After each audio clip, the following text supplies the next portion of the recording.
Hey yo, what's up guys? Another video about Ciri today. Recently I was doing the strategy and you guys wanted the one video that I was mentioning there. The one about the counters, like how to counter every fighter with Ciri. Because in the video I was talking a lot about her source cards and how you can use them. Especially this one coated card to just direct yourself in the proper direction against certain fighters. You know, you can use like for healing card, I mean. You can use for big boom, auto damage, and a lot of other things. I was mentioning that you can go for 7 value attacks like 5 times. Why not? You can go for the horse 5 times, and that's goated. Or you can be the absolute defense machine with the 5 zeros, sure, or 5 discards, or 5 of the. Yeah, you get me, like you get me, guys. So now we'll be going through, like recently, I was doing the video about counters, but now we'll be doing this with every single fighter. I'll be telling you how I would like build my Ciri against every single one of them. And also, I need to probably tell it right away so you understand. It's not like Ciri is able to counter everybody. Like, bruh, you can pick this girl against someone with a lot of sidekicks and just struggle so much. Like, I was glazing this girl in the recent video. I was glazing her. But yeah, today no glazing. Like enough glazing. We'll be just talking who is like how I would like counter some characters with her, and we will see actually because yeah, I played her maybe not against the whole like roster, but I have a very like good knowledge about this game. I'm pretty sure maybe not very good, but the good knowledge about the game, so I can like suggest you something. And after this video, my goal is to mine goal. My goal is to um, like help you pick her and build her against every hero, like give you this little guide of the news. Get me? Okay, never mind. I know why you're here for. You're here for the actual counters. Let's go. King Arthur, bro. Just slowly but surely draw your cards like at the beginning of the game, like maybe like as quick as you can. Just draw your cards. Don't rush it. If he will attack you with something, you can just play all of those. Oh my god, that would be annoying, but okay. You can just play your parries, your blinks. You can play even your 2 value derails to like boost some other cards. You know, just sacrifice them because you don't care about these cards. Why would you? Like, it's just a King Arthur. You can play those things. Just, you know, overall very like simple game of Unmatched when you're trading hits with the opponent. But then what happened? You see, King Arthur is very susceptible to big hits because he only has skirmishes, and that's it. We are not scared of this. We are not scared of this. We are kinda scared of this, but yeah, we don't care. And you should be scared of big value Excalibur. So what are we doing? First of all, we don't care about Excalibur, because we have such huge health bar that we can just heal it later. So, I suggest you to just draw those cards and just be absolutely like defensive, normal game of Unmatched, like nothing special. And then later, if you will think, oh, it's time, just hit him like 3 times with those sevens. Let's say he will not block with skirmish. So now he's taking 4 plus 4 plus 4, which is 12 damage. Like, he has no healing, he has 6 health left. You will find this 6 damage somewhere. And if you are scared of Excalibur, I know you cannot cancel it, but you have Blinks and Zerails. But if he will even hit you with Excalibur and let's say you took 6 damage, okay, that's bad. But what you can do, and you will probably take like 6 damage because look at those blocks. Yeah, no fives. Then you can just go for healing. You can just recycle healing with this card and heal for 8 health. Let me tell you, he will just cry. And if you will be like, okay, but I cannot find damage anywhere, bro, like how? You have this thing. You can just explode King Arthur in the end game. Like, I think you're pretty chill with hitting him with sevens because King Arthur is pretty susceptible to high attacks, like, straight up. Next one is Alice, I guess. Oh my god, Medusa. Medusa is actually a character that I would say straight up, you are just cooked if you will play Ciri. I was playing this matchup like maybe not a lot of times, but plenty of times, and I am just totally honest with I will be totally honest with you. It's just bad. Like Medusa has these cards, and overall she has this stupid passive ability, I like to call it, where you have to block basically everything that she's playing to attack you, um, because before she will play 3 copies of this. Because otherwise, yeah, you might get gazed. So this is a problem because now Ciri needs to block this thing, which is so bad. Medusa overall in the early game, it's not like Medusa is just, oh, I am just a control character who is controlling the battlefield. I have great value game and all. Yeah, if Medusa wants, she can just get her second shots or go with this card or with this card even. Just go close to Ciri and just spam her in the early game and she will just die. And then if she will like survive, if Ciri will survive, then there is a problem because harpies are absolute like monsters. I mean, you still have like this card so you can blow up those harpies, but after all, like you will see, it's not that easy because yeah, discarding cards, chosen cards, of course, from Medusa is an advantage for you because you can discard. I mean, you can discard cards to ramp up the sources. Ramp up, getting like more of them quicker. So we can discard something like this, like this, like this. I don't know. It's difficult because even if you go for Zerael playstyle, well, basically like still like you will still struggle. I feel like Medusa has overall very like this is the problem because she has huge health bar. Ciri has to block basically everything that she's throwing at her, and sometimes Ciri will just draw only attacks or only schemes because that's possible, and then she has a problem. And also she'll be losing defenses like crazy. She'll be losing cards like crazy. I mean, you can say that Ciri can take the cards back with this, but it doesn't really matter because you can only take 2 cards, so yeah, that's a problem. I overall feel like Medusa is pretty much like serious struggle against her. And that's because of harpies, discards, huge attacks, the like necessity to block every attack, which is stupid, and all of that. I mean, if I would play against Medusa as Ciri, and the early game Medusa is still aggressive, so that's a problem with this thing. So if I would play against Medusa as Ciri, I would just go for the good old Zerail probably, because OTK will not work. Horse is still like cool in this matchup, but who cares?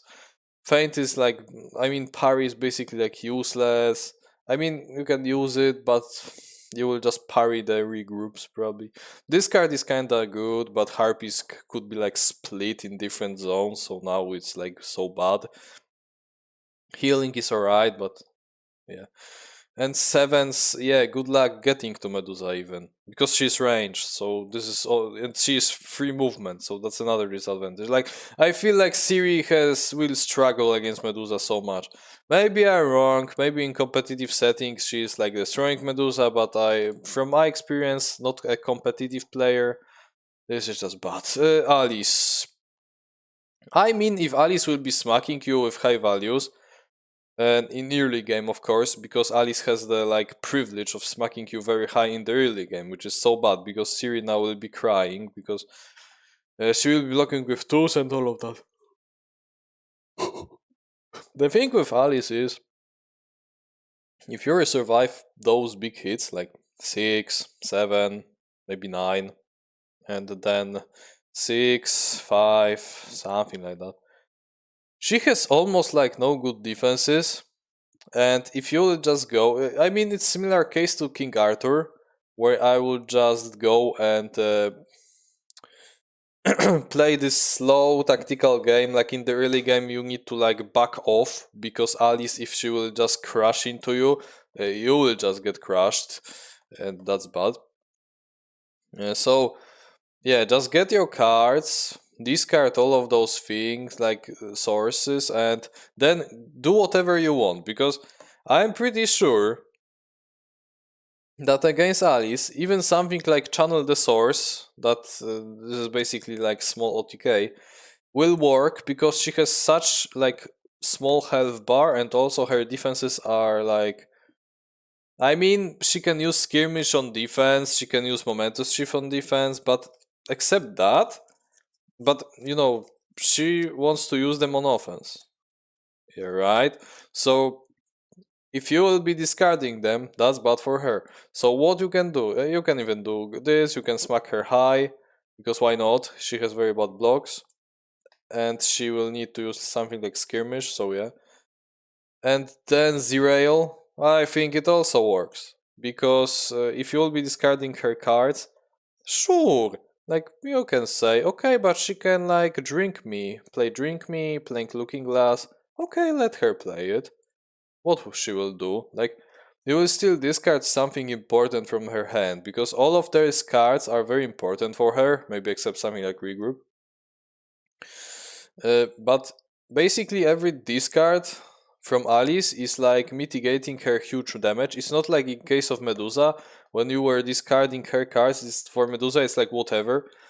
For Alice, it could be like the thing of losing or winning. You can discard something like momentous shift, you can discard something even like this, close that catch, and she's lacking damage now. So I think against Alice it's also like this pretty like you can play however you want and still like win. The only like thing that you need to be worried about is the thing that you need to like back off in the early game and just build up to something, so she will just not rush you. She will be trying to rush you in the early game because yeah, Ciri is like so vulnerable in the early game. So yeah, just back off, search for your parries, search for blinks, search for push to brink, and then just slowly discard those cards, sources.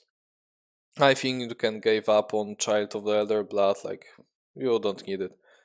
And then just you can heal, you can start up to discard her cards with this, smack her somewhat higher, smack her with horse because it will be like even more deadly for her. Like nothing special, just play a normal game of Unmatched and just avoid the early game. Next is Sindbad, and I think Sindbad is pretty like self-explanatory. His effects are very important for him. So, because all of those voyages are just they're high because of the effect. Also, something like momentous shift is high because of the effect. The only thing that is not like bumped up because of the effect is something like commanding impact or exploit or leap aways, but those are 4, so you doesn't care. You don't care, I mean. So what are we doing? I think in against Sindbad, the condition that I would go, the first thing that is so important, is to have 5 parries. Like, if he is coming close to you, just parry his ass, and then you can take parry back. With 3, of course, because you don't want to overdraw. So don't use it with 8 swords, use it with 3 swords, in my opinion. And then you are so chilling because you will be canceling him like all over the place. He will never play his voyage. I mean, eventually he will probably hit you, But you remember, you still have blinks, you still have derails, you still have push to the brinks. But you may ask, oh, but what then? Well, I think you can just smack him with sevens. And yeah, because look, like, unless he will feint you, he can block for high of. The highest block he has is like 4. So yeah, it's still 3 damage. And, just slowly but surely hit him with sevens. Also, because you will be not like focusing yourself on getting the source cards from a discard pile with this thing, you can hit him with this later. Heal. Oh, the horse is overall like he will be like guaranteed he will be dealing damage to Sin, but the only condition is to get those 5 feints to just you know stop his tempo, stop all of his effects, and if he will cancel even like 3 voyages, he's like now so like back behind that it's crazy. Also remember, in the early game, his voyages are absolute garbage. So you can even be like, okay, I will take it because all of those voyages in the early game are so trash. So wait unless he has like 2 of those in the discard pile, and now you can go to town with this thing. But earlier, just block with this or block with this, and then that's it. Just or no, maybe not with this, but this in the and this. You have like 6 copies of it, so we're chilling. And yeah, you might take some damage because he might sneak up some momentous shifts or commanding impacts in between, but yeah, you are Ciri, so you can heal it. Somewhat. So yeah, additional for health. And then just parry him. Yeah, and I guess unless he will ramp so fast that he will skip basically your build up to getting those parries, and he will just rush you because he'll be so lucky to get these things in the opening hand. Or these things. Unless he will do this thing, he will struggle against those feints. Oh, no, this side. This side. Next one, who is next? Oh boy, who is next? Dracula. Oh, whoa, whoa, whoa, whoa, whoa, Dracula? My boy Dracula. I mean, he will be like building up to this whole OTK thing, and I think Ciri, if you want to like go against him, you need to do something about those beast forms. And also, hitting him is somewhat risky because he will just take your card and just play something else. So, sorry. Also, he can feint you. But overall, with Dracula, if I would play Ciri, I think horse is first of all horse is very important because horse will clear up the sisters. And now you may say, oh, but when we were talking about the like Medusa and the other sidekicks, you were like, oh, horse is not that important. Yeah, of course, but for Medusa, harpies are just like resource. For Dracula, sisters are the win condition. So horse is already like pretty good because you want to rush through all of those sisters that Dracula is having, because now he will be not able to play his this card, and without this card he will be lacking damage so much, because what else he will be hitting you with? Okay, don't care. Okay, yeah, beast form and ambush. What else? Bro, nothing. Everything else Ciri is countering. So if you will be like destroying those little sisters, I think that's the way. If you will be destroying those sisters, now you only have like be scared of beast form. So let's see. Horse is absolutely like winning this because he will be trading with sisters. Like unless even if they will play this card, then this is so bad for Dracula because now he has like no defenses. So horse for value attack is like guaranteed one sister cleared, and in some cases if they will be playing something like, I don't know, this dash, you can clear two sisters, which is even better. So horse is our like savior in this scenario. Next one, what we will be doing with beast form, you may ask. Oh well, we can do two different playstyles. First of all, Ciri could just like don't care about beast form at some point, but okay.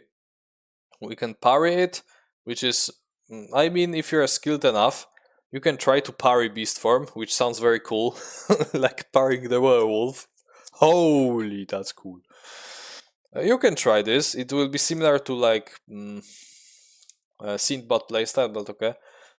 But I think even if you go for 4 value, like discard Zerail, you're still fine against beast form because yeah, he will now need to like discard so many cards to even deal you damage, and you can heal this damage. I mean, he's an OTK character after all, so if you are, there are a lot of ways you can play it.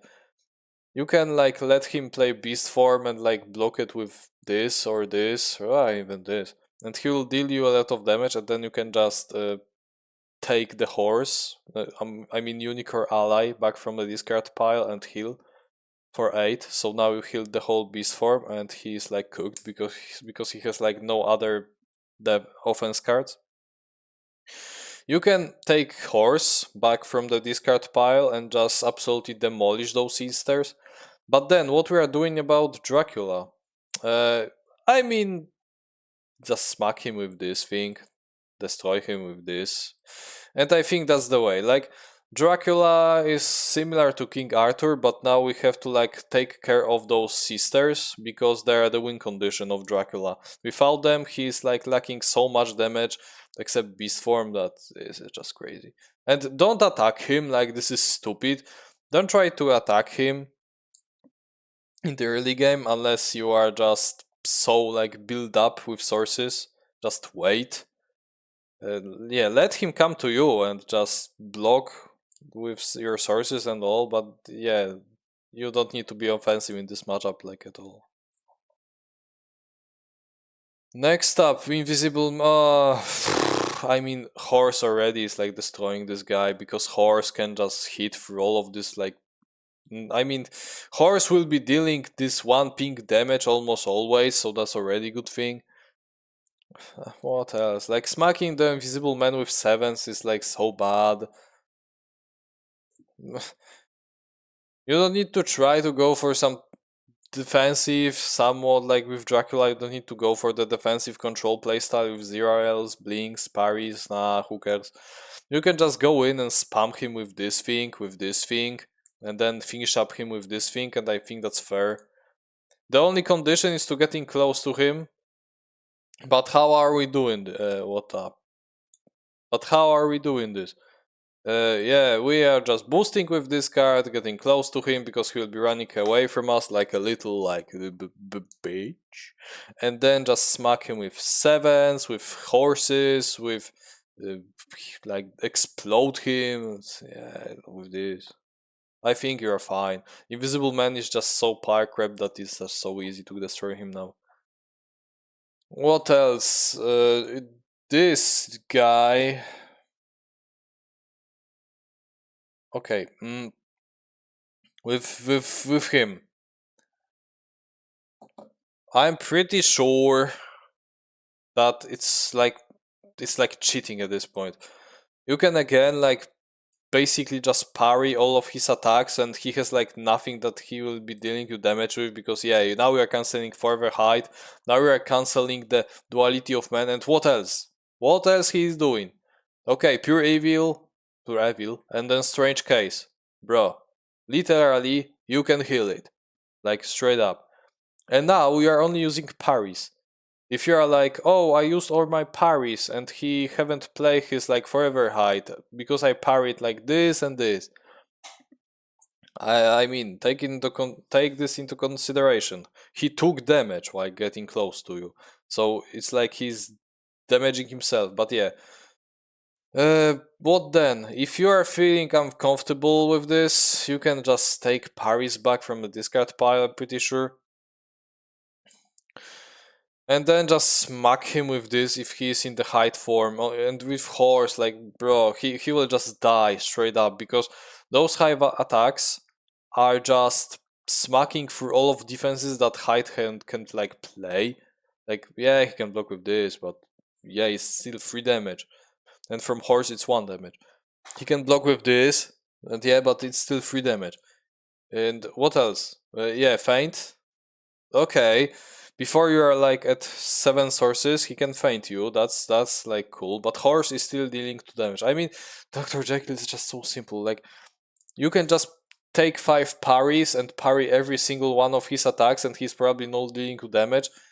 And yeah, and just heal all of his auto damage, and that's just okay. And then you can pick whatever playstyle you want. Like, you're so chill.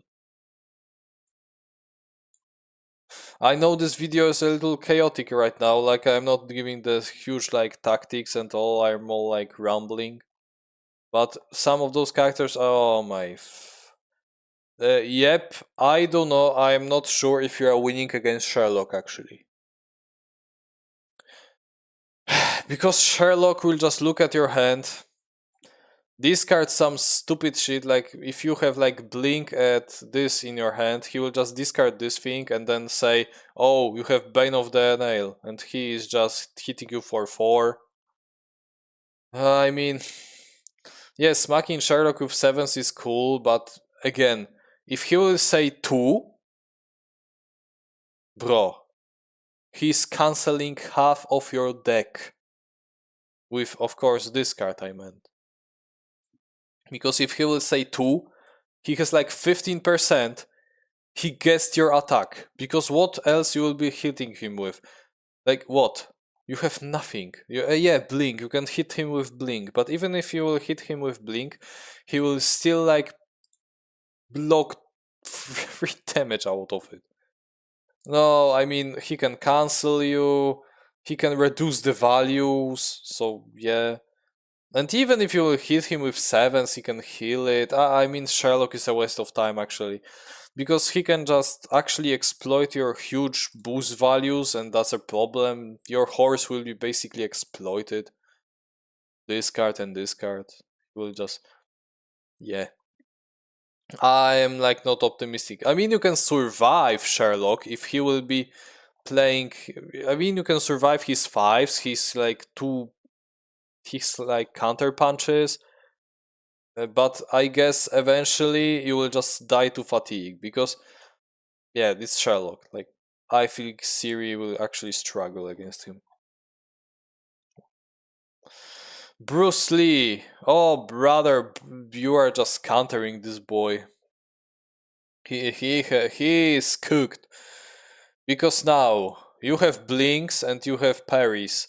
If he will get close to you, what is Bruce Lee doing? Yeah, he might play the ninchaku, but then he's just jitting you, jit kundus you to death. Sometimes he will play momentous shift or skirmish, but that's it.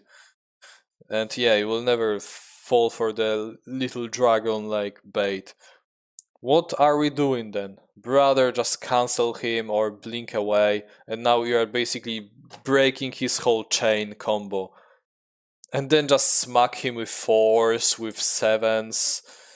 Don't care about these cards, why would you? You might heal if he will hit you with something. Destroy him with this thing.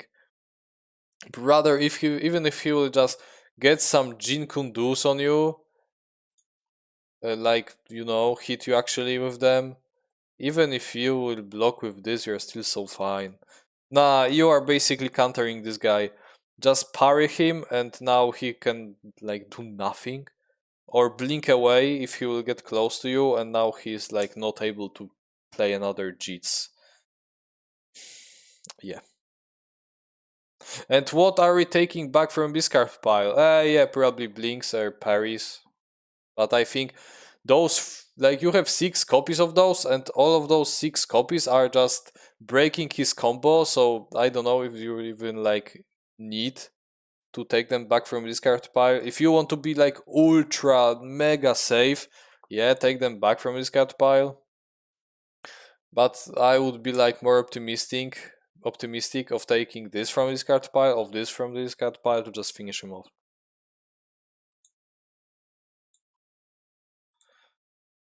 Next one is probably Bigfoot. Yeah, Bigfoot. Bigfoot is the first character that I would tell you straight up. Just wait until you have 7 sources. Yep, just wait. Play your force. Play your what else? Play your other source cards, even the rails, because why not? Or these things. And wait unless you're a source 7, so he will be not canceling you. And what are you doing now? Now you're stacking auto damage on him, like dealing this auto damage all the time to him, because it's Bigfoot. Bigfoot has high blocks, stupid cancels, high attacks, and he will, if you will go for the offensive like war path of the warrior, whatever, he will just block the hell out of you. He doesn't care if you'll smack him with 7s, because yeah, he will just play 4 and still take 3 damage, so that's respectable. But what's better? Bigfoot has like no healing. So every damage you dealt to him is like damage dealt. So we are just playing this defensive game while discarding all of our sources on defense and all, healing and all of this fancy stuff, backing off like him. And then on high sources, play this thing. Yep, 2 times. Now you dealt 6 damage to him and probably killed the Jackalope in the process. And yeah, you probably dealt some damage like earlier because you were smacking him with this, and yeah, this. And now we are smacking him with this, like exploding yourself. Okay, 6 damage, now he has 10. We can take this card back from the discard pile and play it again 2 times. Now he has 4 health. GG. Like, this is killing him, this is killing him, this is killing him. Basically, if you're playing against Bigfoot, just play like slowly, because you want to like bypass all of those stupid blocks. You want to wait unless you have like 7 sources, so he will be not canceling you with like tons of those cancels. And then just survive, wait to the end game, sometimes block with this to already like stack some damage, keep stacking damage, hit him with this to like deal another damage, and just play this like slow, cool game. Maybe make sure that Zerail is like for value always. Don't care about this card. Like, this card is okay, but you don't care. You want to like assure that you have 4 value Zerail, so 3 sources, before you will play it, because now you will be like actually, reducing damage from logs, and that's okay. But yeah, auto damage playstyle for sure. To just bypass all of those blocks. But remember, wait unless you have several sources, and also wait the whole early game and just stack those sources slowly. Robin Hood is next, and I can just already tell you.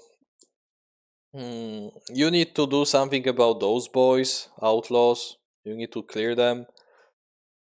So what are we doing?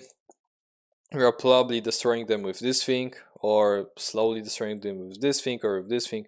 Basically, with outlaws, it's similar case to Dracula's sisters, that horse will be playing a major role in our playstyle, because he will just attack one outlaw, and now he's trading basically 2 outlaws for 1 attack, because yeah, he will kill 1 guaranteed, because again, except feint, but he will be like killing 2 of them almost all the time, because yeah, he will kill 1 of them with this attack and then hit another one with ability.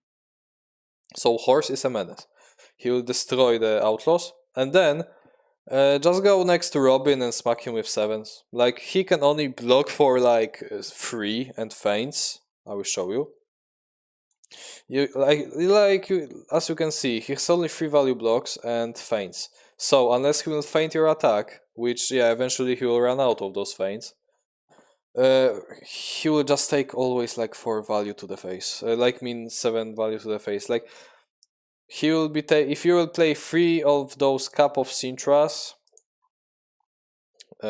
into him, 7 value of course, he's taking 12 damage straight up, guaranteed. This is GG's because he has low health. So the only problem are the outlaws, but outlaws are being destroyed by a horse and by push to the brink or with this thing. But yeah, and then just smack him with sevens and go to town. You can finish him up with something like this or this. So Robin, I mean, it's pretty easy to explain. He can also rush you. Also remember that you can take highway robbery to the face. So every time outlaw is attacking you, you can just say, I'm taking it.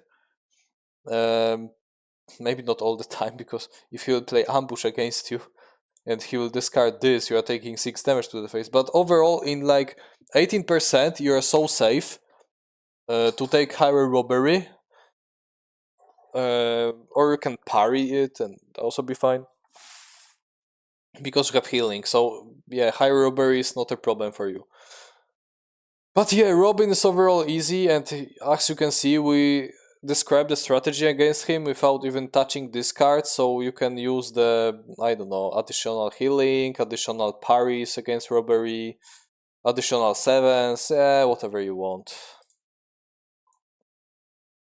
Next one is the Achilles. Oh, whoa, what are you doing against Achilles? Against the Achilles, yeah, Patroclus is annoying as hell. And Angry Achilles is kinda bad for Ciri. But because Achilles is so like, he will be like so willing to kill Patroclus in the early game. So his early game is also very, very slow.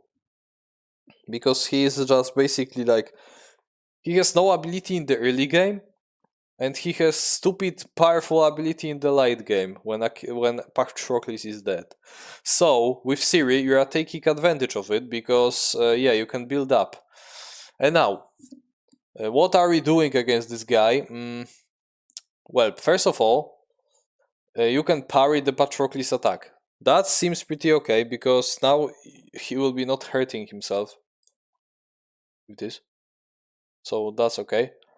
But I mean, we can skip this whole thing and just go straight to the main part.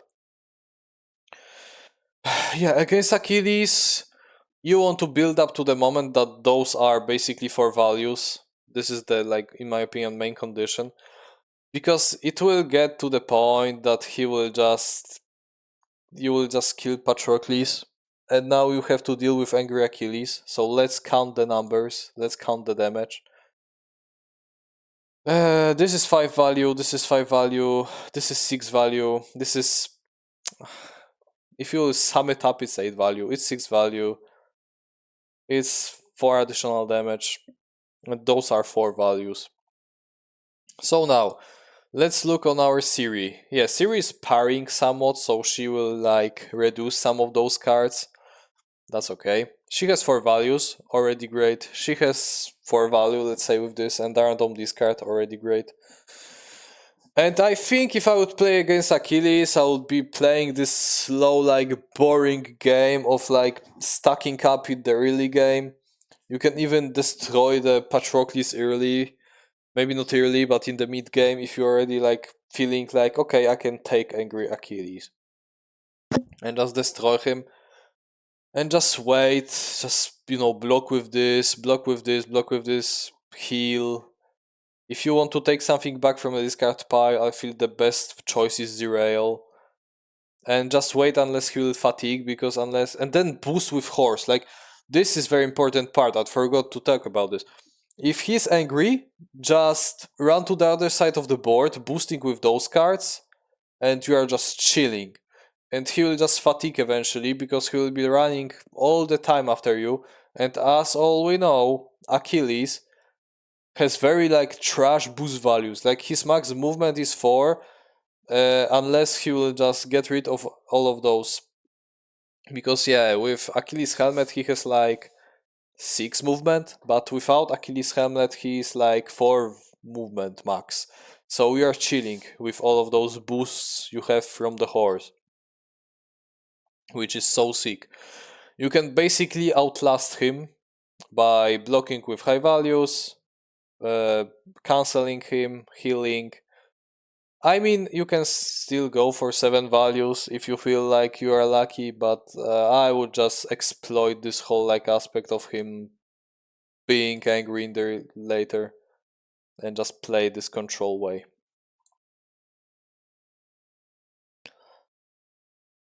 Bloody Mary. Oh my god. I mean, look. Yeah, that might be not that safe, but I feel against Bloody Mary, you can just also smack her, go for 4 value horse. And yeah, she has huge health bar because it's Mary. So cool. But yeah, you can go for smacking her high, first thing. But then, if you want to be more annoying and just cruel, you can just take parries 5 times, just cancel her. Also, brother, if she will be playing at the top deck, because Mary likes to play at the like 3 cards, because she will be getting additional actions from the ability. You know this shit. And so she will be having like 3 cards in hand. You can just attack her with Zerael. Now she used some block. You discard another block, and now she's so cooked because now she has to like recover the whole hand. And she's so exploitable because she will be like relying on top deck now.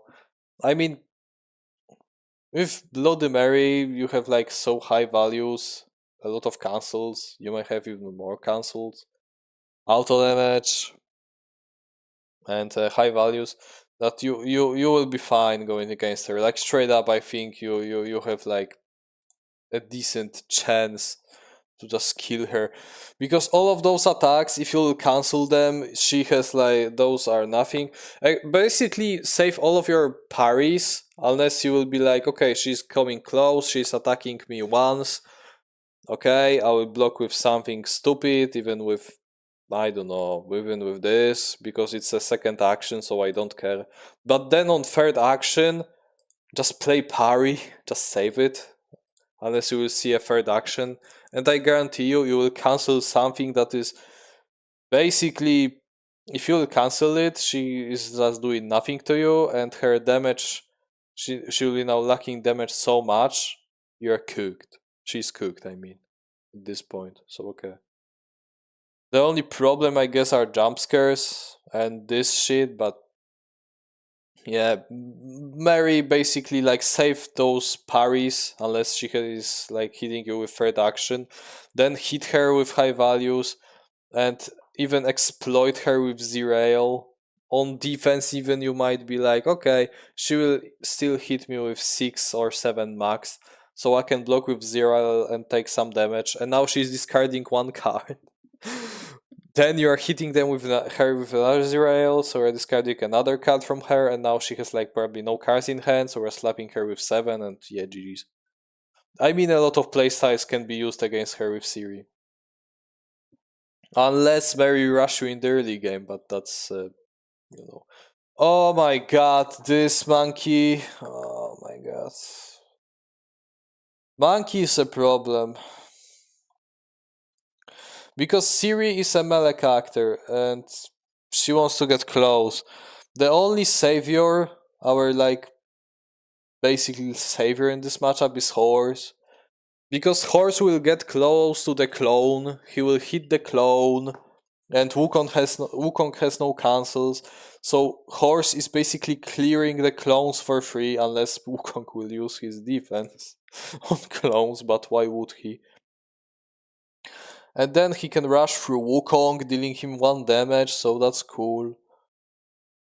But yeah, the only savior is the Horse now, and I am actually I don't care to check it out.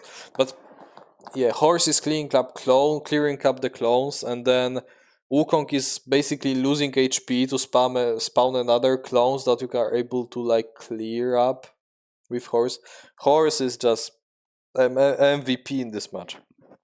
You definitely want to take the horse card back from the discard pile in this matchup, and then probably just you can just basically give up on 7 values, because what the hell is this? Like, how would you even like deal with it? If he'll just prevent the whole damage, retaliate damage, or just block for 1,000 with this thing, it's just so bad. Against good Wukong player, I think Ciri is cooked, but it might be only like my impression. Yeah, just take horse play it 5 times to just reduce this huge health bar of monkey slowly but surely, because yeah, he'll be taking damage to just spawn those clones. So let's calculate it. One clone is 1 damage. Okay, now he has 16 health. Horse is coming close to him. He is hitting the Wukong with the not Wukong, the clone with 4. Clone took it. So now clone is dead, and yeah, you are rushing to the through Wukong and also blocking one space that is close to him. So now he is not able to spawn clone there. And yeah, he took 1 damage, so now he has 15 health. And now monkey has to like run away. So that's pretty cool. And horse is, if you will play horse properly, that's alright. But I still don't know how to kill this monkey eventually. I mean, you can go wait to the end game and just explode the monkey. That might be cool. But I'm pretty sure that Wukong will kill you before that. Because this is another thing. Like, we are repeating the story of Medusa. Ciri doesn't like to like. Ciri don't like to take baits. And Wukong is basically a bait character. Yeah. So he will just bait with this, and with this. And yeah, also 7 value Ox is somewhat broken, but I think you can figure out something with Ciri. Figure out something with Ciri. But yeah, horse is the way, and remember to use horse against Wukong, because horse is just the power. Also, this is great against clones, also, but yeah. But yeah, horse is the way. Oh my god, again. Brother will be sitting here for like 2 additional hours. What the hell? Who is that? Oh, yep. That's a problem. Brother, if Yanenga is actioning if Yanenga is like action spam you in the early game, I'm sorry, but it's like GG's for you. Also, she's like a Medusa, so now that's a problem. You may be like, okay, you can clear up the archers with this thing, but that's the very late game thing. Yanenga is very well equipped to deal with the targets in the early game, because she can just get close to you, action gain this, then spam you with this. She will figure something out. And I think Yenenga overall is just destroying you. Even Horse is not saving us, because the thing is, archers have like 2 health, so Horse is not clearing them. Uh Yenenga is a problem, and how would we even kill her? Like, yeah, you can spam her with this thing, but like, bro, yeah, she has no cancel, but bro, this thing exists. She can reduce basically damage whenever she wants with archers. So it's like, if she has 2 archers on board, she can just reduce damage by 2, then heal them, reduce it again. I mean, I feel like Yenenga can just destroy you in the early game, and that's pretty risky. Those archers might be pretty annoying also. All of them are ranged, so now you are be losing one of your actions always on maneuvering close to them. And then this card is like stupid. This card is also bad. Those action gains are stupid, and even if you get close to Yenenga, she might still like run away with this thing. I feel like it's similar case, like you can try to figure out something, like, go for Zerail, go for this, because now basically all of your effects are working, so she will not, because she has no cancels. So that's cool. You don't have to like wait to 7 source like with Bigfoot. But still, I think Yenenga has like so busted tools, like same to Medusa, that she can just deal with some, you know, basically a single hero, uh, control hero, like straight up. She can just place those archers that you will never get close to her. Archers will be dying, but who cares? She has like this thing to revive them, she has these things to revive them. She can heal, she can action gain you. I think against like her you have a problem. I mean, if she had those action gains on cards, then okay, I would say go for parry. But here I don't know actually what you should do. Like probably Zerail or some fatigues playstyle, but Yenega is so good at fatigue. She might be. I mean, she's not like great at fatigue. She's like very standard at fatigue, but you also are very like basic at fatigue. So Yenega is a problem, like Medusa, because sidekicks ranged and overall great value game. Beowulf. Whoa, bro, this is so like free. I mean, you can choose two paths, I guess.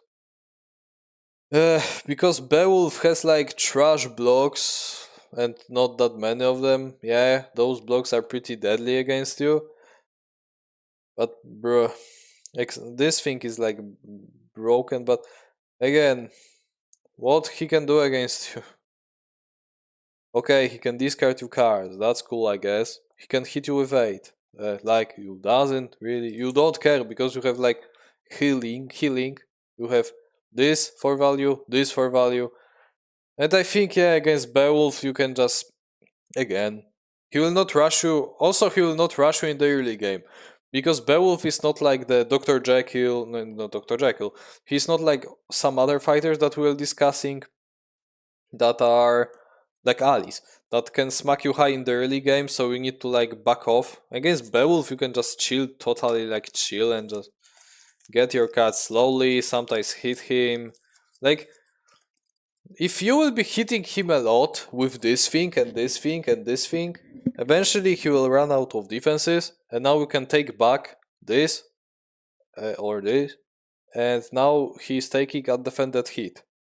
And I don't care if he will hit you with 8, because you have 4 value blocks. Like, brother. And you have healing. You will like be fine against those Viking guy. Like, you will be fine. Who you will be not fine. Probably is Little Red. Like, Little Red, you might be a problem. The only thing that is destroying this girl is cancels. And I think I think that's only valid way because she has tons of healing like you. She has tons of auto damage like you. She has high attacks like you. And the only thing she's lacking, maybe not actually. And also she has great like discards like you. She's basically like Ciri, but like she's depending on symbols and not on swords. And I think against her you have to like cancel her ass. Because now also, oh my god, this will destroy her. Like this thing and this thing are your goats. Because discarding like random card from her hand is basically messing up her whole basket. And now she might be like, oh, I had Joker in the discard pile, now I will just be so fine on defense. Aha, joke's on you. Because now we are discarding something like this shit, and now she's not able to use all of this auto damage shit. So that's pretty cool. And another thing is just cancel her. and smacking with 7 is alright.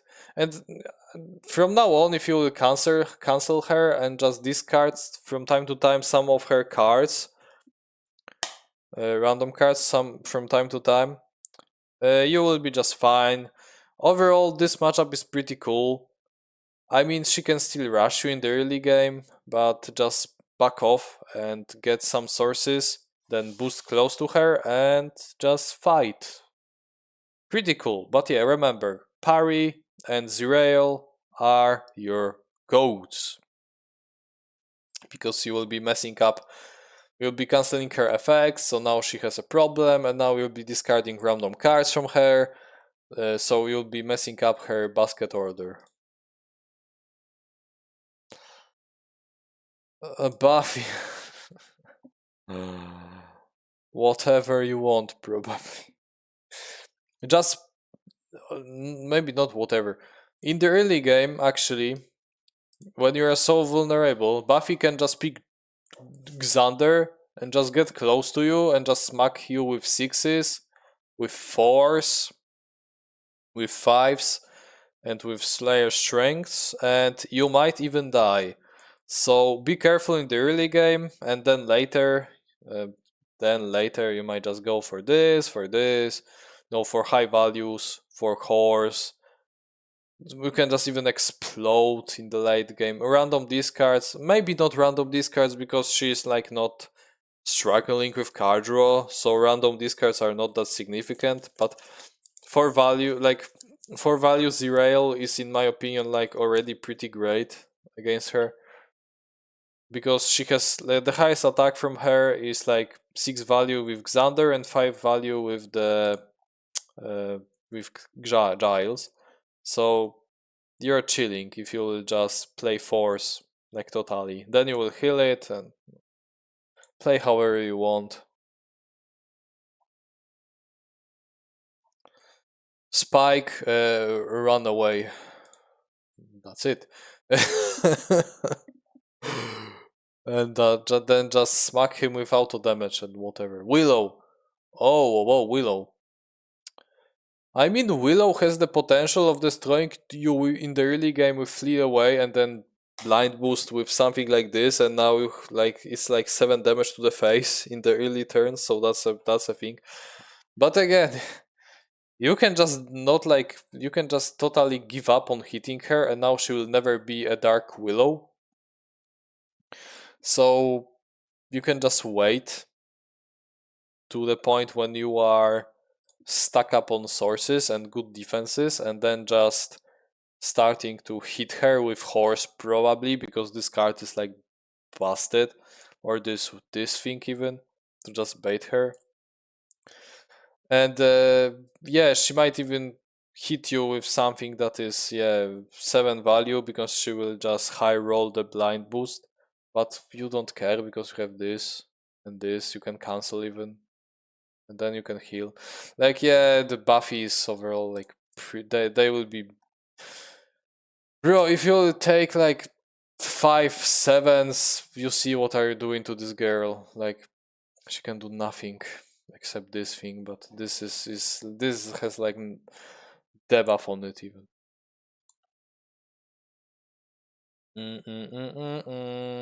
Angel. Angel can rush you early, actually, which is pretty deadly, but he will not rush you that quickly. So, bro, Angel has a problem because his blocks, the highest blocks, are just freeze. So, what are we doing, boys? We already know. We're smacking him with 7s and with 4s.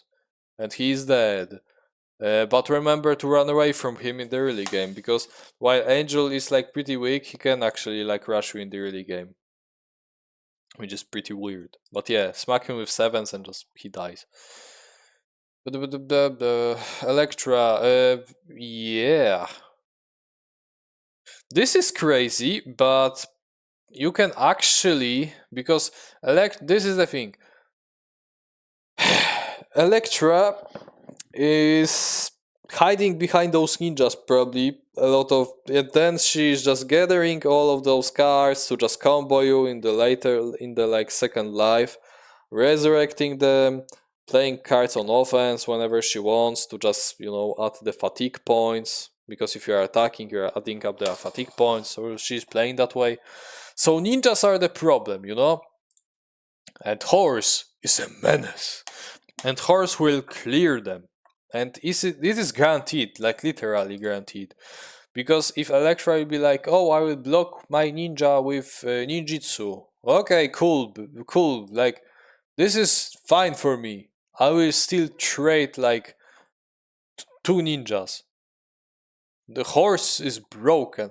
Basically, two cards from horse are clearing four ninjas, and now it's like the straight way to Electra. You can just get close to her and smack her with sevens, and that's actually crazy. But yeah, she can play size, she can play intercept, okay, she can even cancel you. But it's still like you dealt damage. And then what? Let's say she get to the but yeah, you see, horse is already like broken. And then in the like second life she will try to like OTK you. So save parries for this, because if you will parry you need to parry this one card. The feast. You need to parry it. So whenever those stupid ninjas are attacking you, just parry them. And now she cannot combo you. So that's pretty cool. They might bait you with ninjutsu, but even if you will just cancel ninjutsu, it's still fine. But then she might like discard all of those things, which is bad. Uh, and that's more of the Electra problem. But as you can see, we still have tools to deal with her, because we can clear up ninjas and yeah, smack her with sevens. Or we can clear up ninjas with this thing also. So the thing is, now, because you might think, oh, but you didn't really like tell me how I should kill her.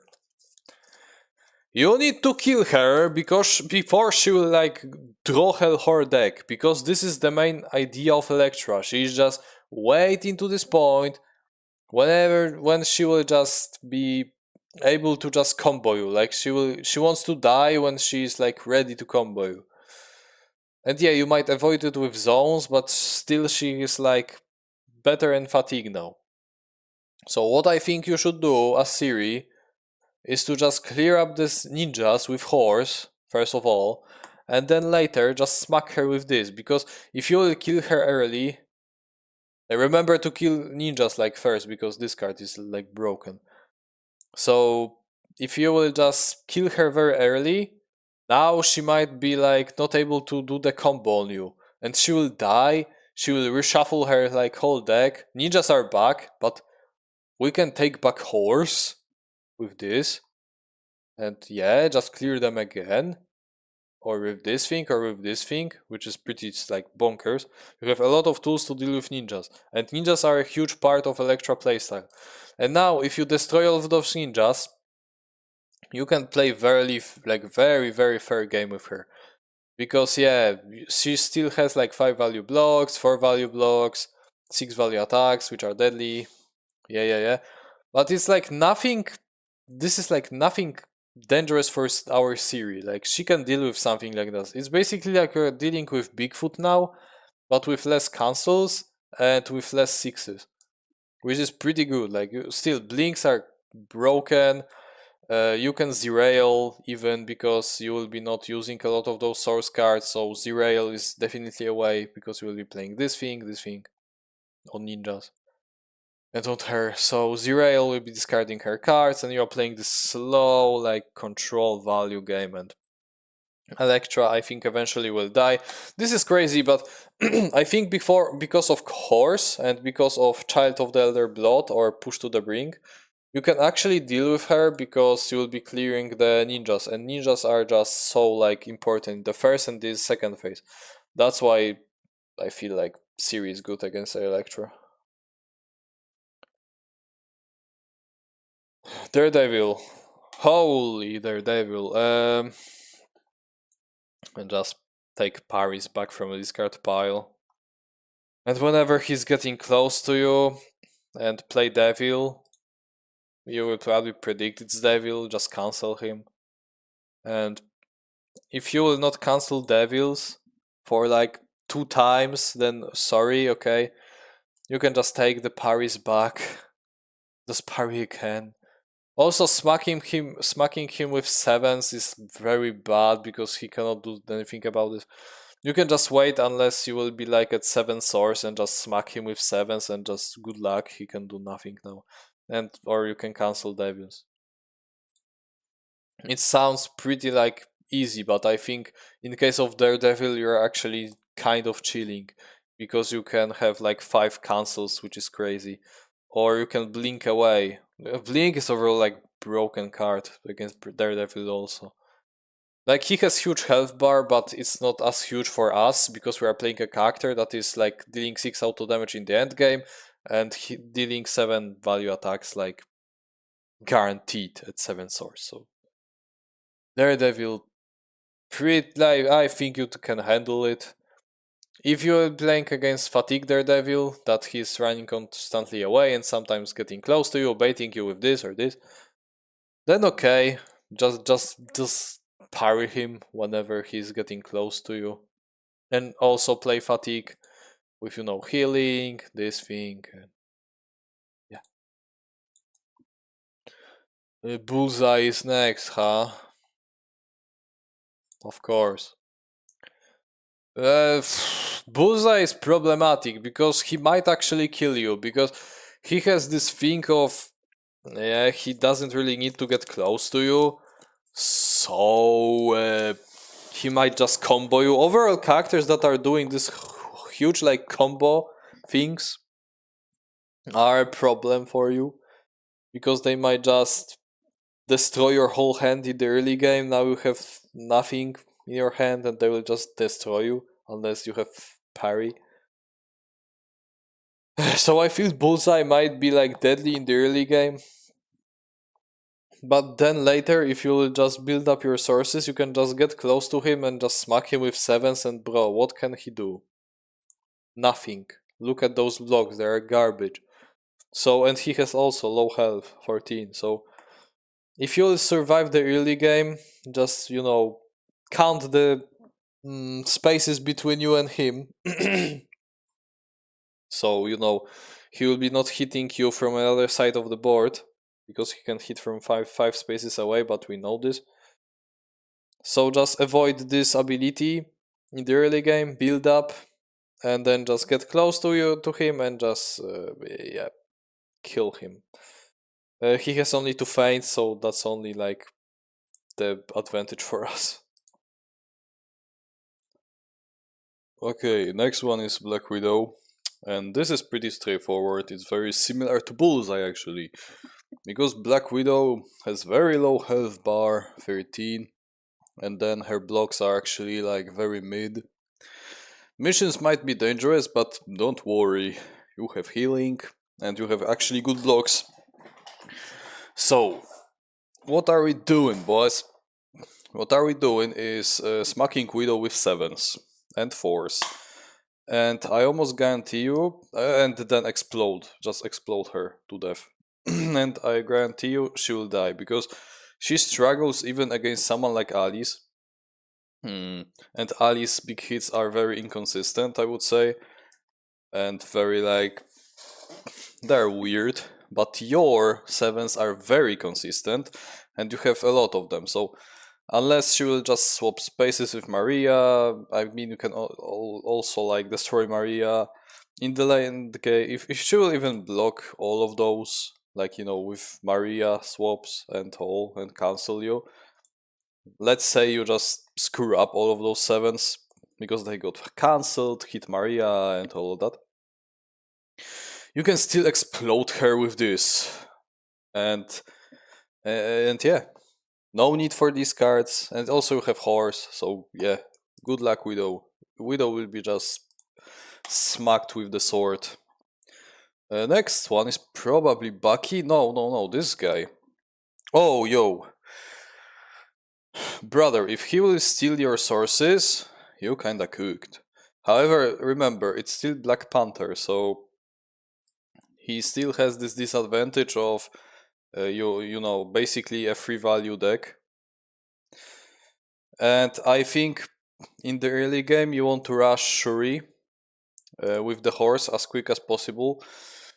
But if he like used all of those Shuri schemes, let's say he was lucky, then just play this slow game of getting to the high value sources and all. Actually, I don't know how to play it because it's not as difficult to defeat Panther. Like, even if he will still, let's say he's stolen all of those Z-Rails somehow. Now we have like none of them in the discard pile. And now we got a problem, because the only damage we got in the deck is like this thing. And let's say he will be keeping those Z-Rails and not boost anything with it because he doesn't want us to like use it. Then we are kinda cooked. But still, we are able to use this free source thing. Lady of space and time, because free source will be not a problem. I doubt he will be like high rolling so good that he will steal only our sources. If he will, then GG's, unfortunately, because we have no damage outside of those source cards except a horse card. But I think against Black Panther, if let's say you are in the moment that he already used those things and some of those, and he like haven't stolen like those and those, so we have a lot of sources. Now just go to town, just play your normal Ciri game, discard some, maybe you can even discard the rails and just go for 7 values, and he should be dead because hmm, he will be forced to use Wakandas on defense probably if he want to actually survive. You can even like totally, if you are brave, you can just ignore Shuri.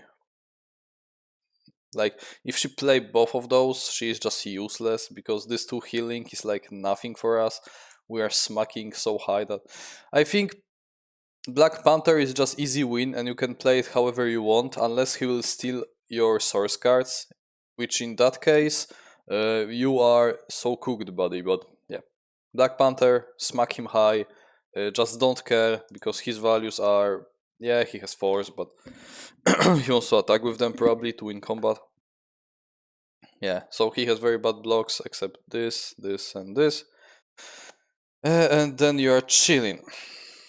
Also, you can fatigue him because he has very like a lot of card draw because a lot of his cards are just boost, and he's drawing cards whenever he's boosting. So you can just go for the fatigue playstyle with 4 of those or 4 of those, and free value this, free source this. Pretty straightforward. Black Panther overall is so RNG that if he will steal sources, that's bad, but if he will not, you're chilling. Bucky. Bucky might be a problem because he is the another character who can rush us in the early game. Because if he will roll 6s and get close to us, he's ranged. So that's a problem. Like we all know, against Ciri, range fighters are pretty bad. Unless we will be playing Blinks. So Bucky has the potential to getting close to us and just shoot us with 6s in the early game. And at that point, I think we might be actually cooked if he will rush us. However, if we like build up, we are just fine. Don't try to win on fatigue with him. First of all, don't try any parry playstyle because ability. So what's left? I think against Bucky, and you might say, oh, just go and smack him with 7s. I think that's not the way, because he will just retaliate so much damage into you with complete damation. And I think you should go for good old Zerail to just discard his cards, because he doesn't have a lot of card draw, like no card draw except this thing, and this thing, but it's very bad. So if you will be discarding him cards, he will be using the hand size, and now you have, you know, the hand advantage over him. And you can smack him with something like this, something like this. Those values will always like hit him because his highest blocks are just, yeah, he has 5 and he has this that he can boost, but the free value is the most common. So yeah, discard some cards from his hand. He will be like struggling to recover those cards because now not only he has to like get the card draw with this or with this, and also he needs to like use reprogram to get those cards back now.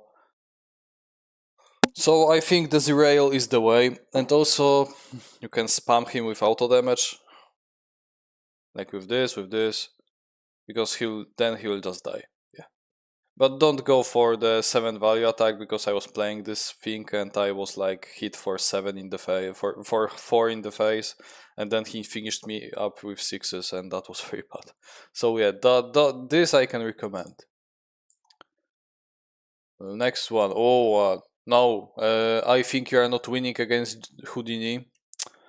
And if you are, just parry. Bro, you need to like get those parries back basically whenever you use one, just take parry back. Because bro, if he will just jump close to you, even use flourish or illusion of my own design or those baits, uh, yeah, and then this big reveal. If you will not cancel it, in the early game especially, I'm so sorry, but you're probably dead. And I think even even in the moment, like the, you need to have basically 2 feints in hand because he can just discard them. And if he will be like, "Oh, you have only 1 feint in hand," that's cute. Now discard this stupid feint, and I will just big reveal you. I don't care if you have blink even in your hand. I will just basically destroy you with this.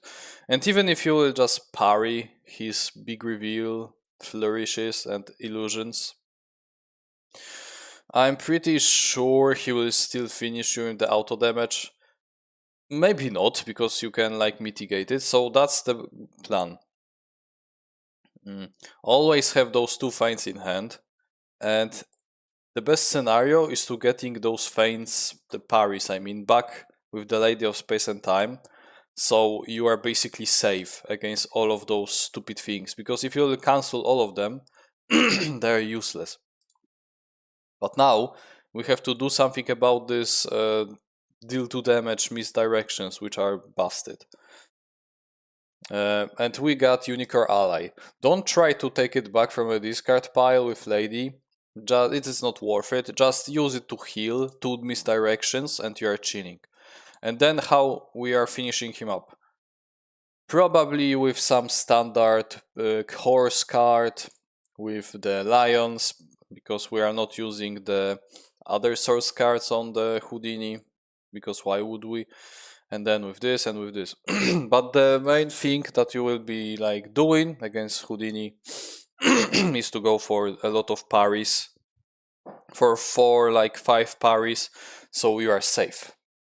I think it would work, but in the early game he can just basically destroy you, because now you are have like low hand size, you don't have sources, probably no parry in hand, so if he like draw the perfect hand, there is like no escaping. You're probably dead as Ciri. Next is Genie, huh? Of course. Oh my god, Genie. Genie is able to like reduce our high values to really low ones, because he can cancel our 7s, and he can also change the values to, you know, to boost values. However, I believe rushing Genie is the best way, because yeah, he has huge health bar, and he will be happy that you will be drawing him cards by rushing him. Mm. But I think the quicker you will finish him up, the better, because Genie is useless in the early game, but he's busted in the end game and dangerous in the mid game, you know?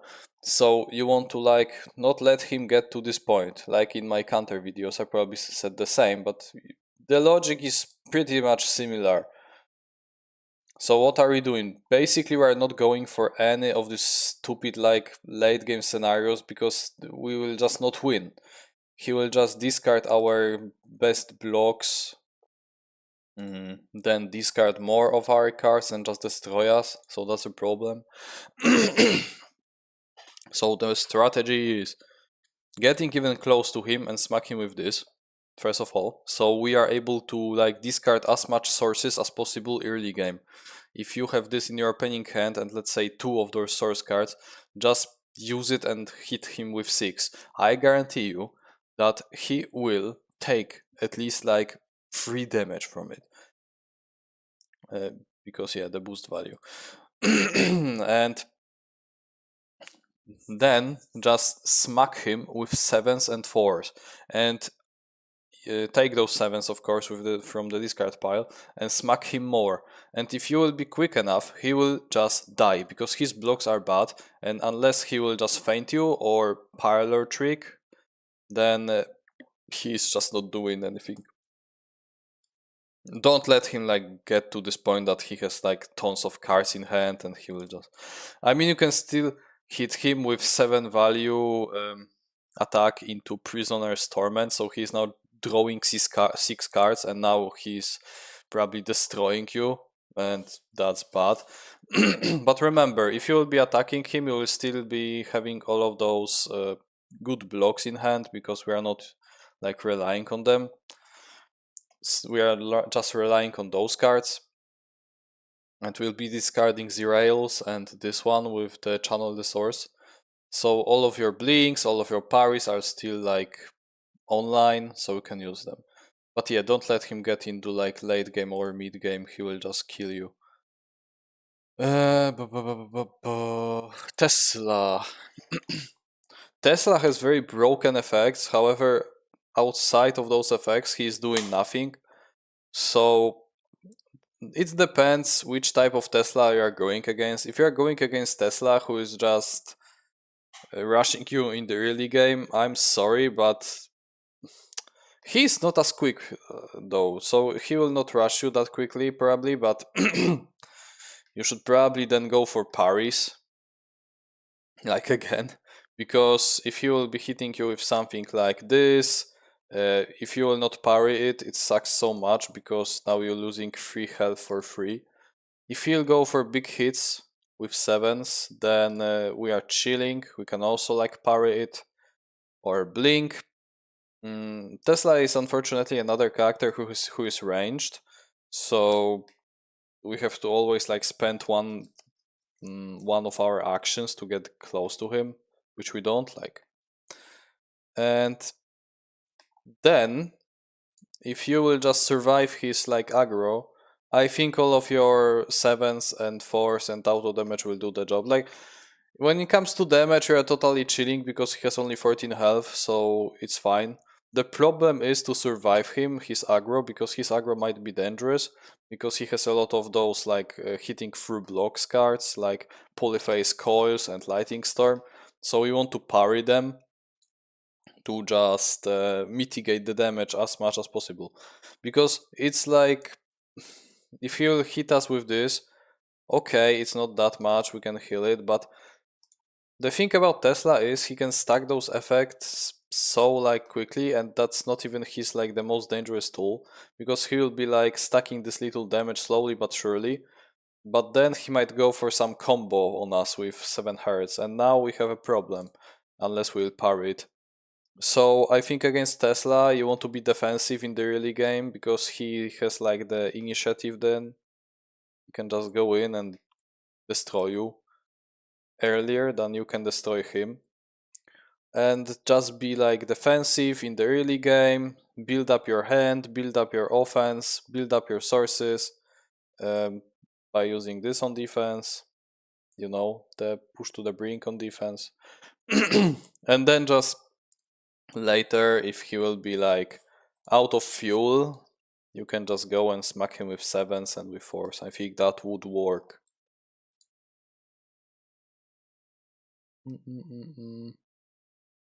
Jill. Jill is stupid actually, but no, don't go for big hits for sure. And for other like fatigue playstyle, I think against Jill it's old good Zerail playstyle, because it will come to this like weird game of she has great values, like high blocks. You have great values and high blocks. So against Jill, you want to go full control and yeah, use those derails and full potential to just uh, discard her cards. And then I think we are building up to, because we'll be stacking damage slowly with this on defense, and maybe with this, with horse, for sure with horse. But we'll be overall defensive. And we are using this as the discard. And somewhere in the end, we'll be able to hit her with this. So now we are doing huge damage. We can take it back even and use it again. But also I think we can go for channel the source and try to, deal some sneaky damage, because yeah, you might say, oh, but she has status diffuser, she has hypnotize. But think about Jill is the she is like more comfortable with using her like utility belts and insightful deducation on defense instead of those like cancel and damage reductions, because she's so like fine with losing health because she will heal it. So if you will just try your best with channel the source, I think you can deal like some decent damage. But I would not rely on Cap of Sintra, because she can like I said, parry, hypnotize you with and cancel you, or status diffuser. But with channel the source, you don't have this risk. It's more like safe, because when you are playing the Lion Cap of Sintra, it's like, okay, 7 value or nothing. And if you are playing Channel the Source, it's like, okay, now I see what you played. I will discard that much of my cards. And now we are closer to Zerail, so we have the same value game, even better than her probably. We have parries, blinks, so we will just, if she will try to attack us 2 times, we can just back off. We'll be dealing damage on defense. I think we are fine. Also, if you will be like, okay, she's going for the more fatigue playstyle, you can go for Unicorn Ally, take it back 2 times, so now you heal for 8, and that you will be having very like good advantage against her. Just play this slow game. She's not dealing damage to you, probably, at least that much damage. She has worse auto damage than you, for sure. And yeah, also against Jill, I'm pretty sure you can go for 5 parries and just absolutely demolish this girl. But then you're sacrificing the additional healing or additional Zerails. So it's up to you. You want to have 5 cancels, 5 random discards, or 8 healing. It's up to you. But yeah, against Jill, I think we are pretty chill. Golden Bat is very similar to Jill in the way that he will be going for this control playstyle, sometimes going in and hitting us with high values. Golden Bat actually is a character that can actually destroy us in the early game, because he can roll his schemes and his 5 values early. So now he can just jump straight to us and hit us with 7. And in this case, Ciri is probably cooked. Because now health is just, yeah, you have like no good blocks in the game except Blink. And even Blink is like, against 7 it will be 3 damage. So a Golden Bat in this aspect is a problem. However, all other aspects you're so fine going against. Like, if he will be attacking you with these cards, okay, fine, I don't care. I can parry you. But basically, against all of his attacks, parry is working perfectly, except this super strength. But even if he will hit you with super strength +2 on parry, you're just fine. But yeah, I would go. This is basically a similar case to Jill, where you don't really want to hit him high because why would you? He has 5s and 4s that he can take back with this and this, so he's chilling. But he has no healing, and you can you can basically use those two different playstyles that I was discussing when we were talking about the Bigfoot and Jill. When it comes to Bigfoot, why it's similar? His health bar might be huge, but he has no healing. So if you will go for this, like big explosion, 2 times, it's 6 damage. So he has like 12 now. You can take it back with this and deal an additional 6 damage. And now he has like 6 health. So you will find damage somewhere. You can go for Zerails because he doesn't really have card draw, like except Alpine. He has like no card draw, unless we are counting the insight. But yeah, he has like no card draw, so if you will discard his cards with Zerail, he's losing like so much value, and you are so fine with that. So that's the another playstyle. The playstyle that we were using against Jill also might work here. So you know, parries, Zerails, Unicorn Allies. Those 3 cards are very like acceptable if you want to take them back. If you are going for the similar playstyle, this control playstyle, as we were using against Jill, it also works against Golden Bat. This low value game of healing, discarding each other cards and canceling each other.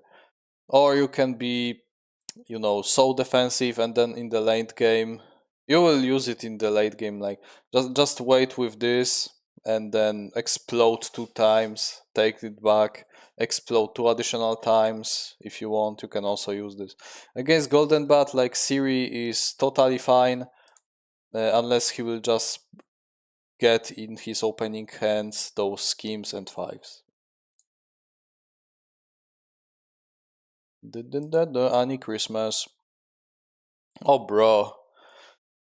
Annie is like relying on being lower on HP, so she will probably like lower her HP. She doesn't even need to do that, but if she will get close to you, you can just allow her to hit you, I think, at some point, even take a defended hit, and then just finish her with auto damage with this thing. And that's pretty much it, because she will be on the lower health probably than you, so you need to force her to lower your HP, and if your HP will be lowered, now you have like, I don't know, six health, let's say. So she needs to lower herself to like maybe not 6 health, because she can just wait for this, but 7 health. So she now will be lowering her health to like 6. And now don't hit her because she has like this. I mean, still hit her with 7s and all, because you want to reduce her health to like 1 or what.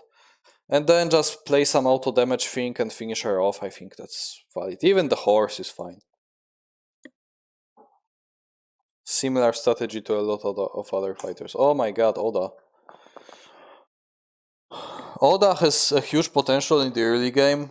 So if he will just get close to you in the early game, if the moment where you are the most vulnerable, and he will just surround you, flank you, and hit you with your guards with those 4s that are 5s, with those 3 that are 6, with those 3 that goes through armors, and 6 value momentus shifts. I think you are pretty much killed. You are pretty much dead, unfortunately, and that's kind of weird. So you need to find a place that is, you know, not connected to 3 spaces only. You need to find a space that is connected to like 4 zones, so you can always like back off, or just place horse on one space close to you, so you always has like some escaping route. Yeah. So that's the way. And then I think our objective is to just survive. So don't care what you are playing, just survive. And look, those guards and Oda has like so trash blocks. So if you feel like you already survive enough, you can just smack them with sevens. Bane of Anile will be very good because it's like stacking. It will be stacking damage on guards so quickly. So horse will be like guaranteeing 2 damage, probably like always. And I was about to say that you can just explode on them, but I think to this point you will just kill them because yeah, 4 value horse will just obliterate them. 7 values will also obliterate them, and also you can try OTK. So your objective is to just hide somewhere with your horse in the early game, so they are just not abusing their early game, you know, powerfulness, and then you can just play big hits and win. Same logic will be applied to other characters, and yeah, we'll get to them surely. Tomoe. Tomoe is very similar to like Golden Bat and to Jill. Similar strategy. She's even more similar to you. So I think against her, I mean, depends because she can just totally abuse the aspect that you are so weak in the early game and just get close to you, action gain, and then just 4-7 you, and you're so cooked. But I think if you will get to the point that we are in the mid game, you survive Tomoe, and you are having a lot of cards, a lot of everything, you can just play the fair game with these cards, with cancels, with healing. Even 7 values are working against her because she's like not having any bullshit. Because even if you hit something like Deeds of Valor, it's still like two value hit, like 2 damage dealt, so it's fine. I think Tomoe is very fair. You can just take 2 Zerails, 2 parries, 2 healing, 2 sevens, 2 horses, whatever you want. Horse will be actually like very good because she's not able to cancel him. So if you will take 2 horses back, it's like 5 damage guaranteed to Tomoe, and that's very significant in the matchup where you are playing against opponent who is also having like good values, good offense, good defense, and all. And she is very similar to you, but I think if you will just go for, you know, more derails, more parries, or more horses, more sevens even, it's up to you. You will just win. It's very fair matchup. And if you will just screw up by being too aggressive or what, she will just absolutely abuse it and kill you instead. So yeah, be careful. But also, it's fine. Raptors, it's very similar to Oda, just the same strategy basically.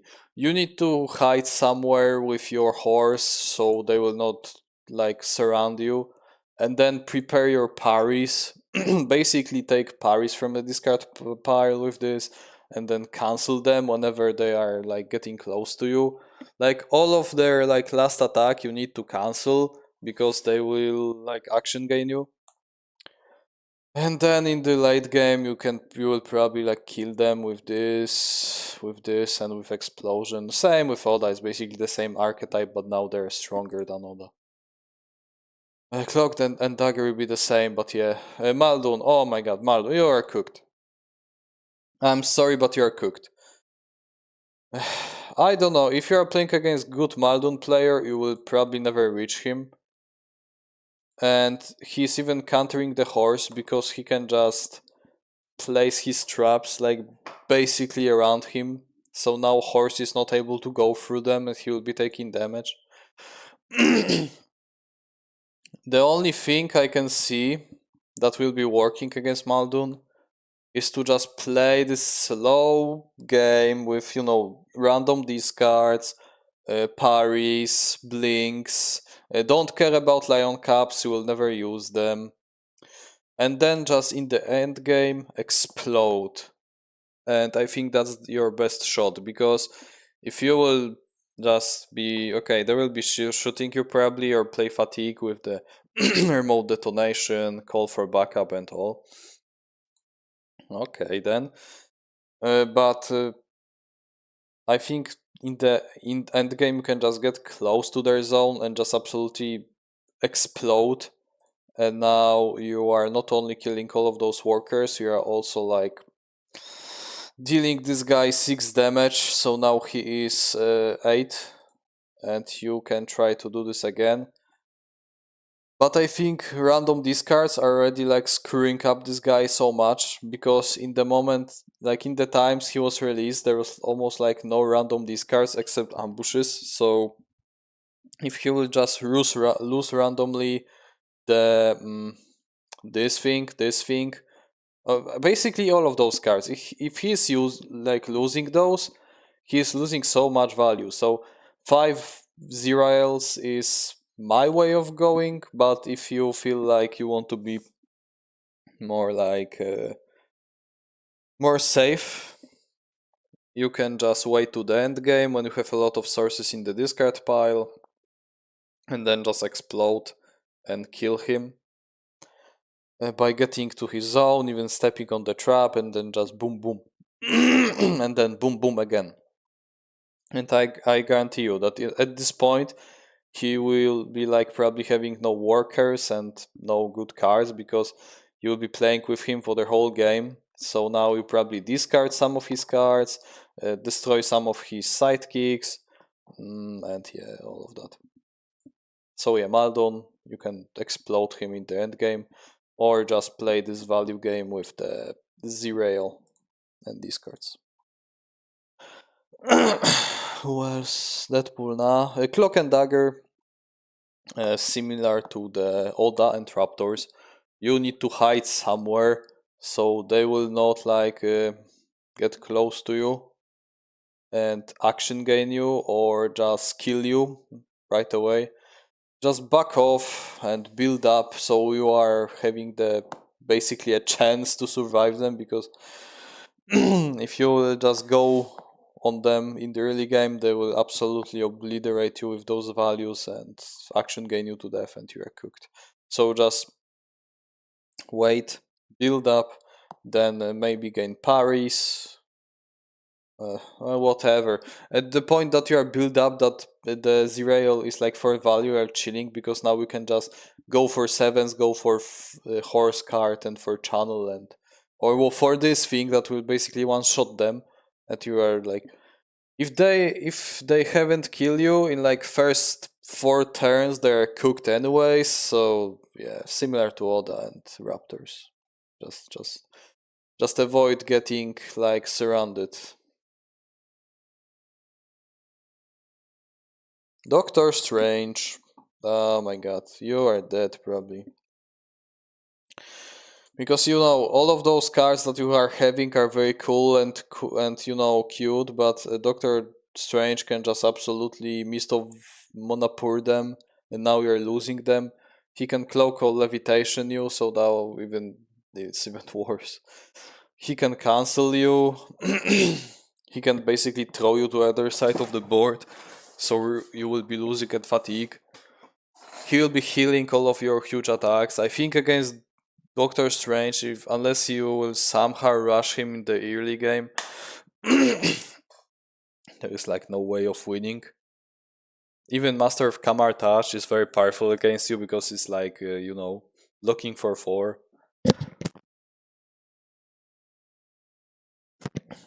But yeah, he will be healing your whole like big hits, auto damage, all of this he will heal, or just ignore the value, or just discard them, which is stupid. I think the best way is to just go for the Z-Rail or for healing. But I mean, because if you will discard some random mists or Watumb or Ragador,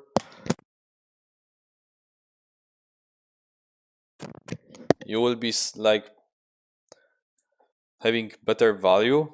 You'll be winning somewhat in value, to the point that you can just compete with him, be on the similar level. But that's the only way that I see. Like, you can basically do nothing against him, because he has very good anti-melee like cards. that he can throw them away, ignore the value, all of that. Yeah, Doctor Strange. You can try the Z-Rails, but every other thing, yeah, auto damage he will heal, big values he will ignore, he will cancel you, discard your cards. Yeah, that's a problem. And he can take these cards back, so it's even worse. Ghost Rider. Just get close to him and smack him with sevens, with this, or with fours, or with this. Don't care about all of those high value blocks, because if you will just kill him in the early game quick, he will just die. Yeah, 17 health is a lot, but smacking him with sevens is like guaranteed 4 damage. Almost always, unless he will feint you or control the demon you, or deal with the devil you. Uh, but yeah, he's also a character that can rush you in the early game, which is very bad because he can now move through your sidekick while damaging you also. So there's like no hiding from him. But I think if you will just, even if you will lose some HP, from this 15 health, and you will just discard those 5 sources somehow with this, because you will be blocking, so you'll be using those, and those.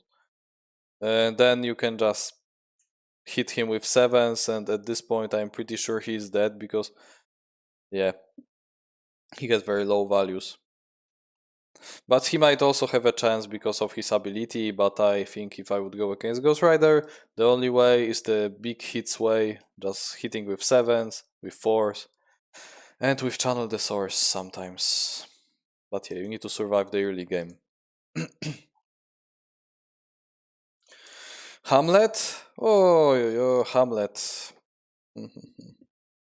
Hamlet is free, like always. This is the character that wants to smack you very high. So, if you want to be like gentle, you can go for 5 parries, because now you will be playing a fair game against him. So you can go for 5 parries, and now he has probably like nothing to like hit you, because all of his big attacks you just parried. But then, bro, whatever you want, you can go for sevens, you can go for fourths for the channel the source. You can even like uh, destroy him with auto damage in that game. Don't try the Zirael though, because he has like huge card draw. And the most optimal way is just to run away, like always, from Hamlet, so you can abuse this mechanic. But if you want to play fair, uh, just go for the big hits, and it will be probably the most fun way of playing this matchup, because now he's smacking high, you're smacking high. But if you want to win, yeah, just run away, or if you want to be like more fair and not just run away, just use 5 parries and you're chilling. Luke Cage, absolutely auto damage, because he has like, he can trash talk you, he can block a lot of hits because he has like passive plus armor, so your hits always will be reduced by 2 against him. I would say just play all of your push to the brinks whenever he's close to you and hitting you. Use them, because all auto damage like counts, and he has no healing, so yeah, use those. And then in the late game you can just explode, play your horses, so you are stacking up additional damage, and we are so fine. This auto damage will eventually like kill him. He might kill you also in the early game because his hits are very high, but against him it's like less likely than in case or someone like Ghost Rider or Alice, because Alice actually smacking high, but Luke Cage smacking high is like more balanced. So yeah, that's the thing. Just auto damage him. Spider-Man. Oh my god, yeah, just smack him high with your sevens, with your horses. And yeah, that's it. Or you can go for the Z-Rails, 5 Z-Rails, but I think that's very like It's like you are prolonging his suffering because now you will be discarding his cards, random cards, and he doesn't have a lot of card draw. So let's say you discarded his right into the face, it would be so sad. Then you are playing another random discard, you discarded his momentous shift, and you're surviving him because his values, yeah, he's max high with sevens and sixes and fives or whatever with great power, of course. Then so yeah, he's smacking high, so it's a problem, but it's not a problem that it's a problem for you because you have high blocks. So yeah, but adding those discards is just painful, probably for him. But if you just want a cheat code to kill this like guy, just yeah, survive the early game, which will not be that difficult because he also like needs to find those momentous shifts and swinging kicks. And then just hit him with sevens and with fours, and I guarantee you he will die because yeah, he has like six healing, but eventually this damage will kill him, and in the end game you can even hit this. You can heal some of his big hits, so it's even more sad, but yeah. Smacking him high with sevens and fours is just the way.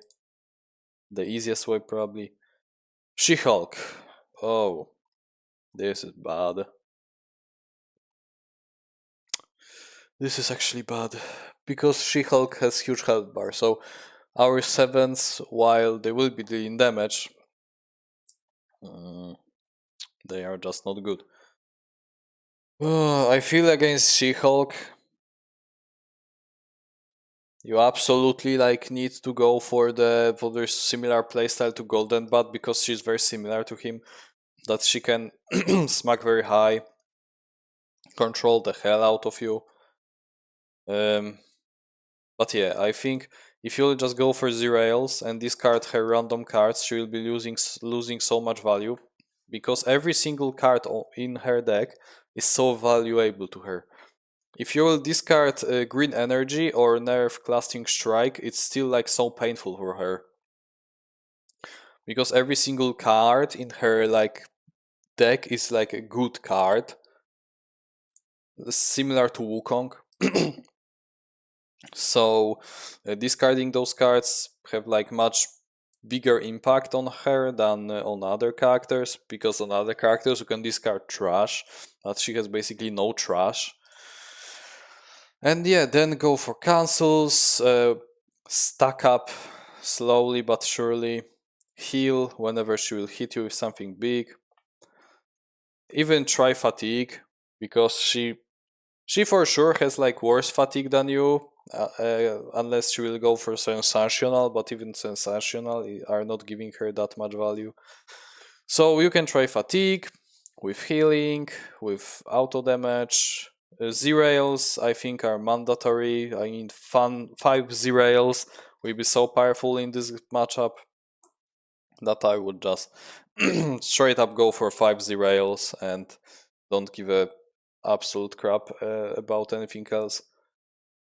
And yeah, that's my best advice for it, because you can see against some fighters I'm just not able to give you like a cheat code like I give you against Arthur or Bullseye or Bloody Mary. I'm just not able to do that because yeah, some characters are just better designed than Ciri. I feel like She-Hulk is maybe not better designed, but she's having like more powerful cards in there, like in her deck, like Lady Justice. If she will play Lady Justice against Ciri, I'm sorry, but that's just so bad.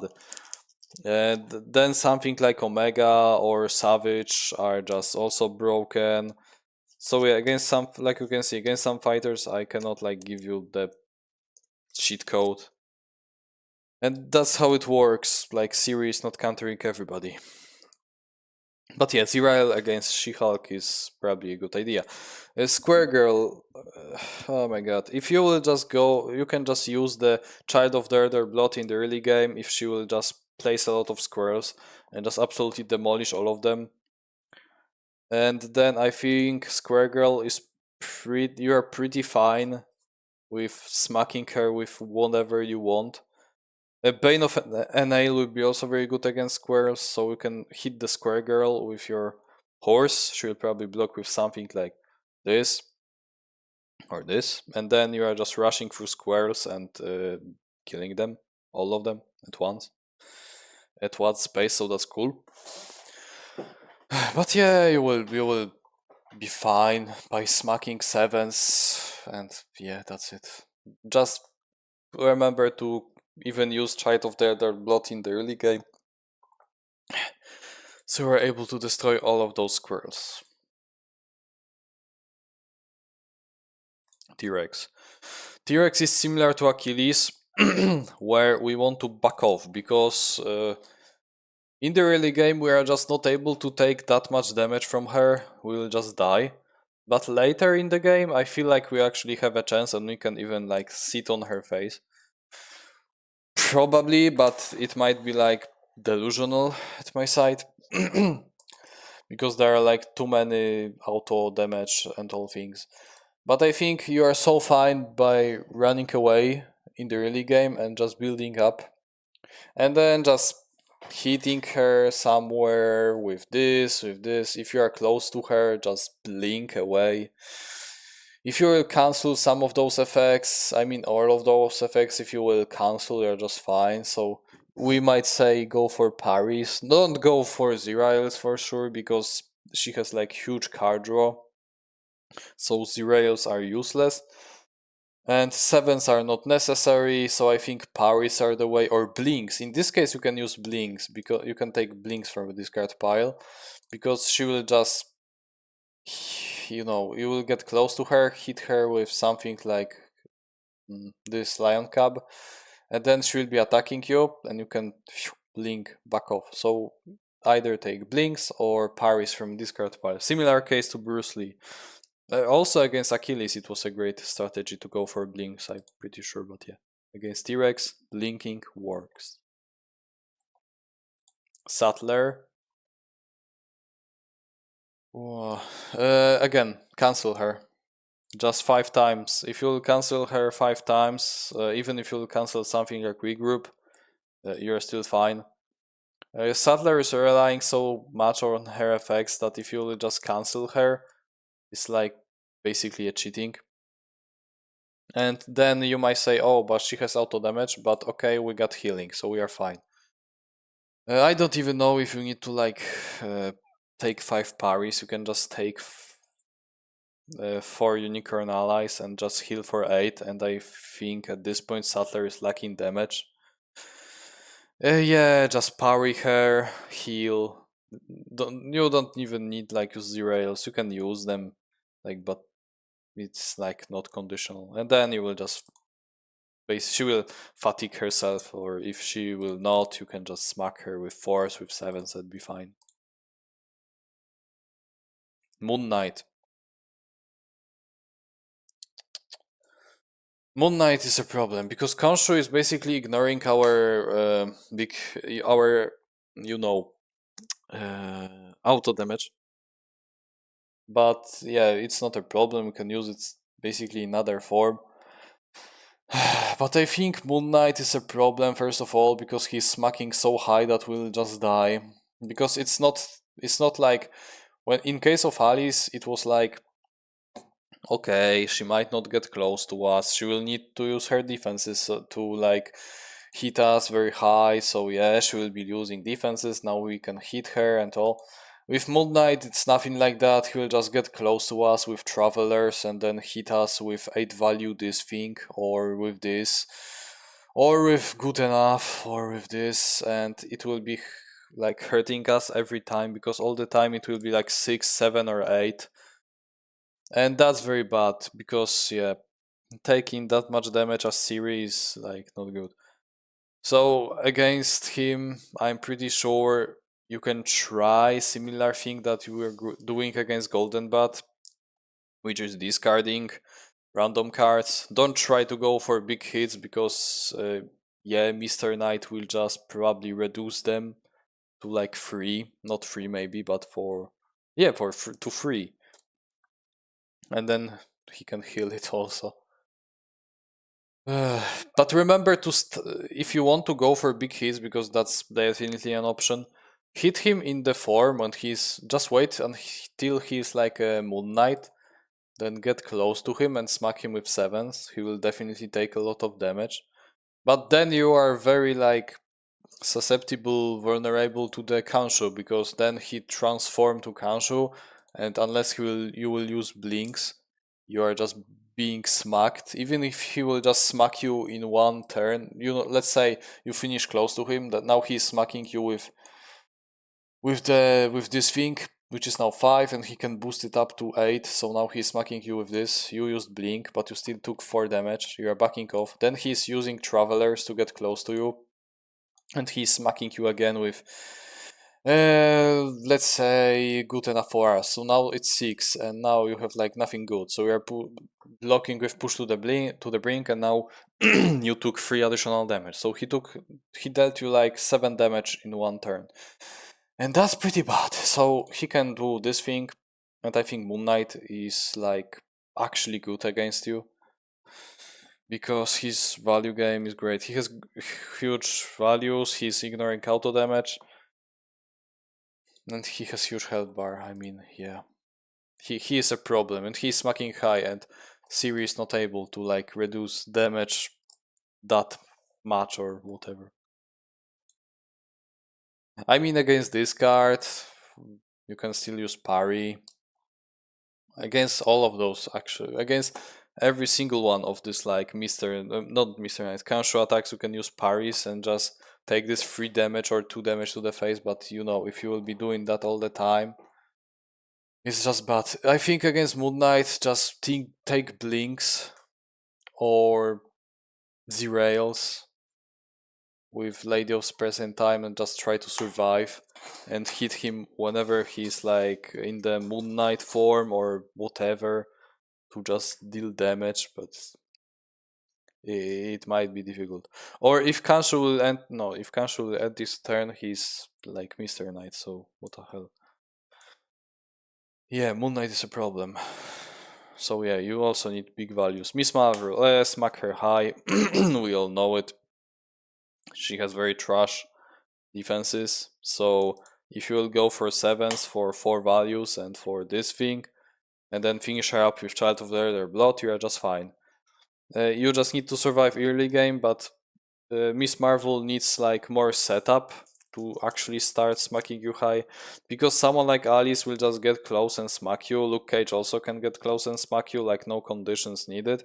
Miss Marvel needs to like get cards or just place herself in the zones to like actually start dealing you damage, and you can just avoid it. So yeah, Miss Marvel is pretty chill if you just smack her very high, and she is not that dangerous in the early game.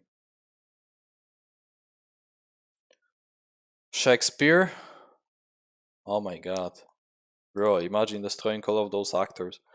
I mean, yeah, just save one of these always to kill those actors, because Shakespeare's relying on those actors so much that if you just blow them up, at least like 2 of them, he now needs to search for once more onto the bridge.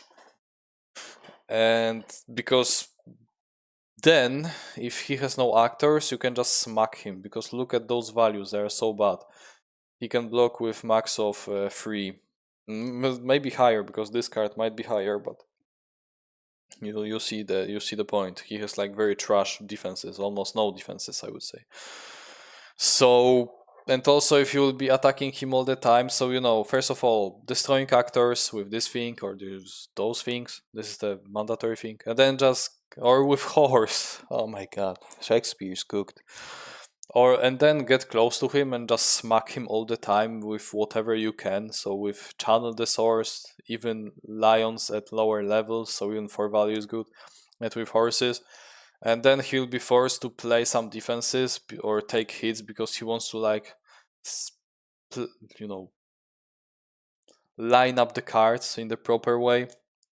But if you will be attacking him all the time, he will be like messing up this order, and you will just kill him, and he has very low health bar. So if you will be later exploding again, if you want, you will just kill him. Pretty easy. Wayward Sisters, oh bro, you can just wait and then boom boom boom. they're dead because they have 6 health. So it's almost guaranteed that you will kill 2 of them with Child of their blood. You can just get close, ramp up with Channel the Source by discarding some of those cards because who cares, and probably killing one sister in the process because they have no cancels, right? Yeah, they have no cancels. So you can just get close and just basically destroy one sister with your huge hit with Channel the Source, and then we'll be closer to Child of their blood, and you can just basically cheese the other sister with Child of the Other Blood, and if one sister is still alive, just take those back and be chill. Titania is also like easy. Like Titania needs to set up, get to her like proper glamours. So the faster you'll kill her, the better. But remember, first thing you are doing as Ciri, uh, quickly, very quickly, just get close and kill this guy. Kill the Oberon quickly, because if you will just finish him in the early game, Titania has basically no 5s and almost no damage, so you can just cheese her, but getting close to Oberon and destroying him with Ben of Ale, Lion Cup of Sintra, or Channel the Source him. And yeah, that's the way. And then later, if Titania will be trying to go for some cute OTK on you, I think you can just survive her.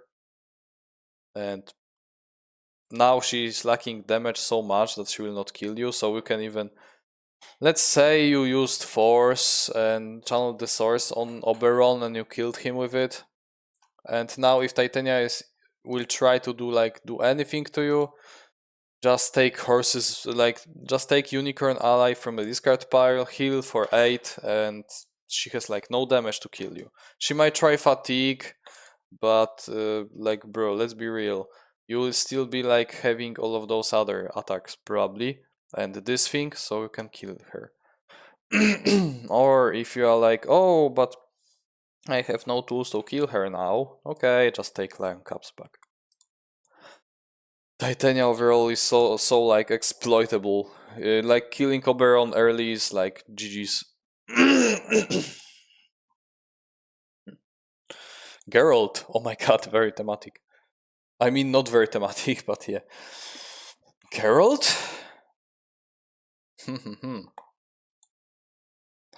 That's difficult because those characters were like designed to like counter each other, be fair against each other, because they're in the same box, so that's a problem first of all.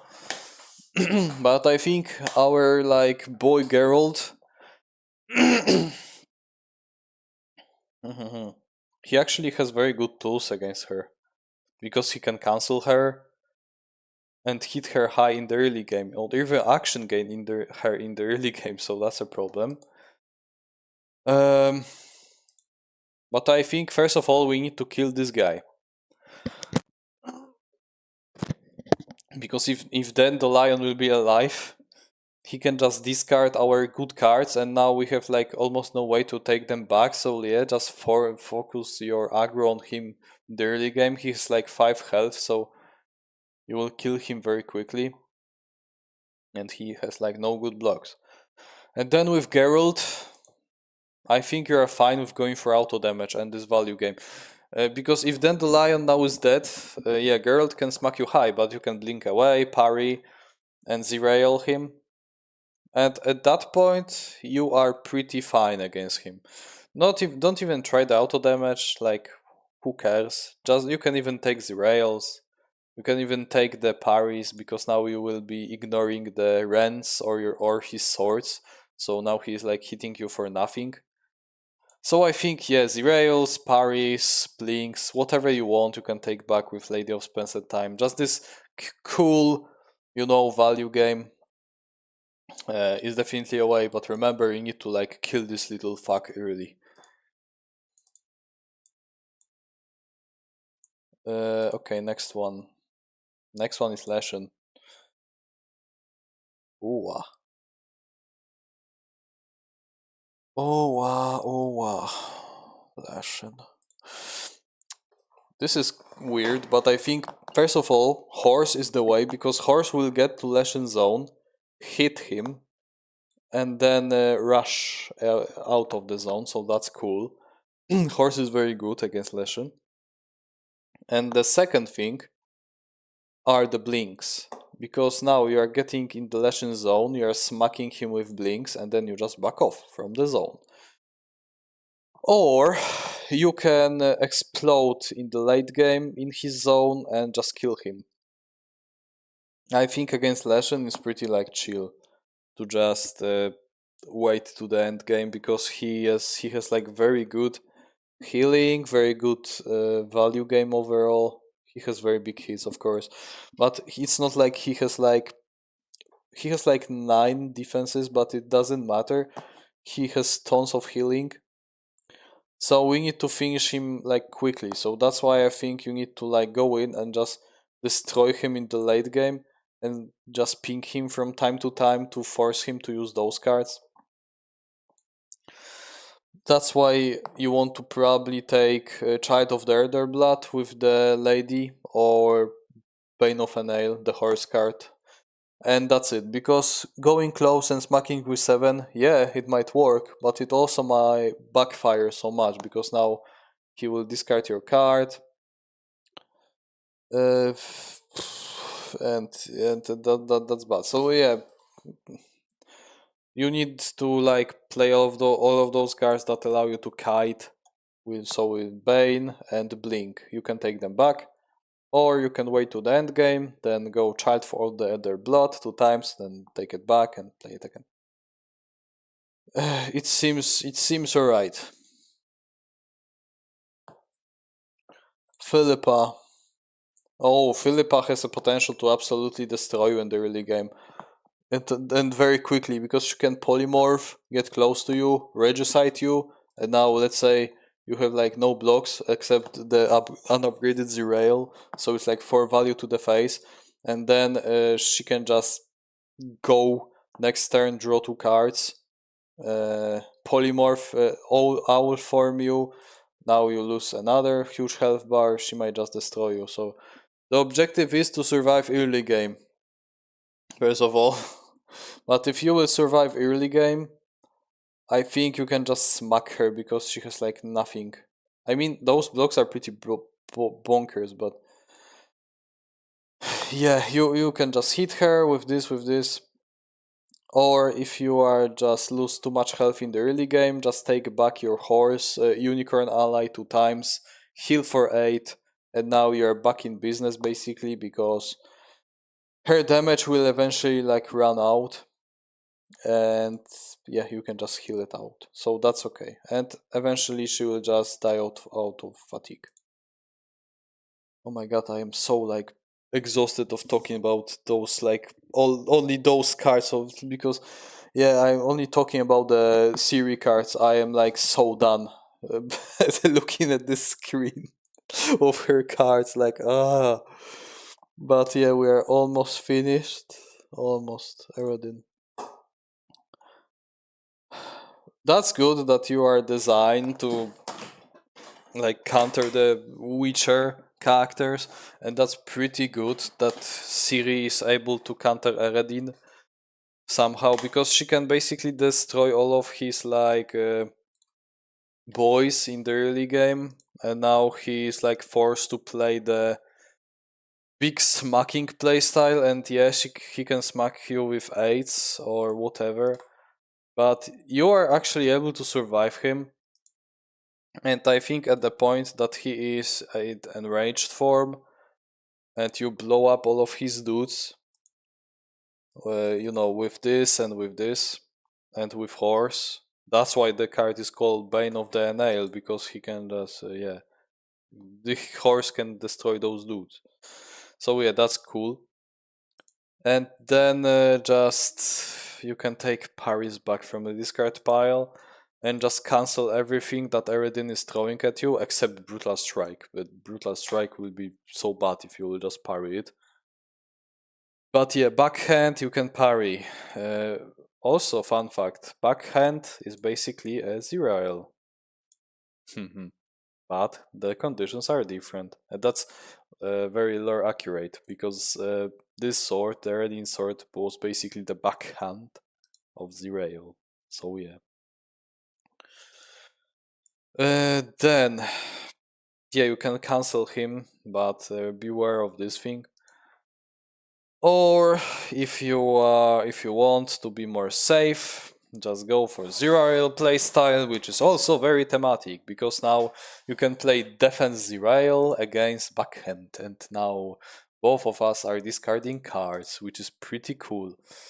I think like against Eredin, yeah, the fact that you can destroy his dudes and so early and then just survive his big hits. I mean, a lot of characters will just not survive it, but you for sure will survive it because you were designed to like be fine with it. It's similar case to Electra, like we discussed, but now we need to do something again about this like enrage Eredin, but I think we have tools with Paris, Blinks, and the rails. Yeah, just take the rails back from a discard pile with Lady, and I think it's a fair.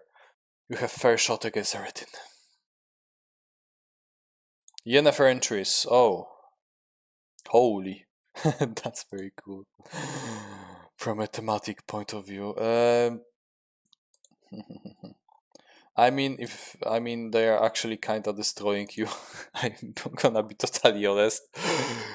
Don't try like something like I mean they can just destroy you in the early game so quickly that you will be not able to do anything. Like straight up, they have these cards, and yeah, why you like being this like being on the effect of this card because now you're able to discard Elder Blood and the push to the brinks, so you're able to hit them now with Leon Caps and zero them, so no more boosts and good attacks.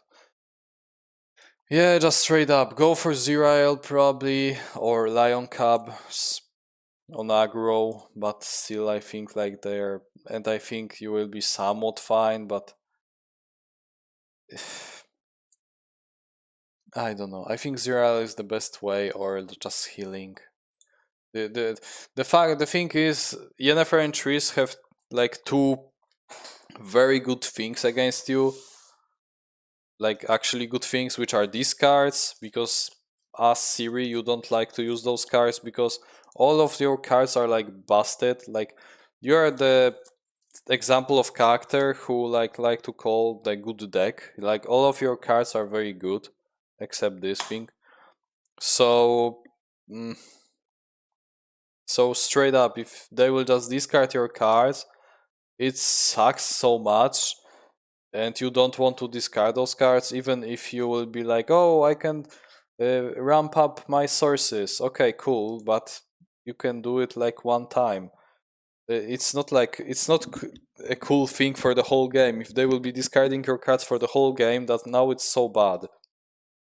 So yeah, these cards and huge damage in the early game, and yeah, a lot of damage is a bad thing. Also, they have baits, so that's another bane of Ciri because now she needs to block with something like this, and this. So yeah, I think like against those girls, it's kind of bad for Ciri, but it's not as bad as yeah. You can try Zerails though. Blackbeard. Oh my god. You need to rush this guy. Straight up, because if you will not rush him, he will rush you. The thing with Blackbeard actually, which is good, is that he also needs to set up. So in the early game he's pretty weak. Unless he has like a perfect opening hand when he has like the plunder, Scourge, then he has something like Queen Annie, Avastis, Pistols. If he has like those, give no quarters, also very important. If he has those cards in the early game, I'm sorry, but you cooked. But yeah, against him, I'm pretty sure you are just going for parries because this is Blackbeard's biggest weakness, like canceling him and also sidekicks. So horse will be great because he will be clearing his like pirates and also dealing damage to him. But yeah, parrying is like destroying half of his cards. Like Avasti is now only 2 value. No quarter doesn't work. Pistols, yeah, like nothing, basically nothing. So what else? Like no, only those cards. I mean, Queen Annie is still bad, but yes, taking 4 value for to the face as Ciri is not even that bad. So remember to just copy your parries because you want to have them like online all the time. It's similar case to the Houdini because Houdini can look at your hand and yeah discard the parry. So we need 2 parries. Blackbeard can do the same on offense. So if you will just have 2 parries, now he has like no way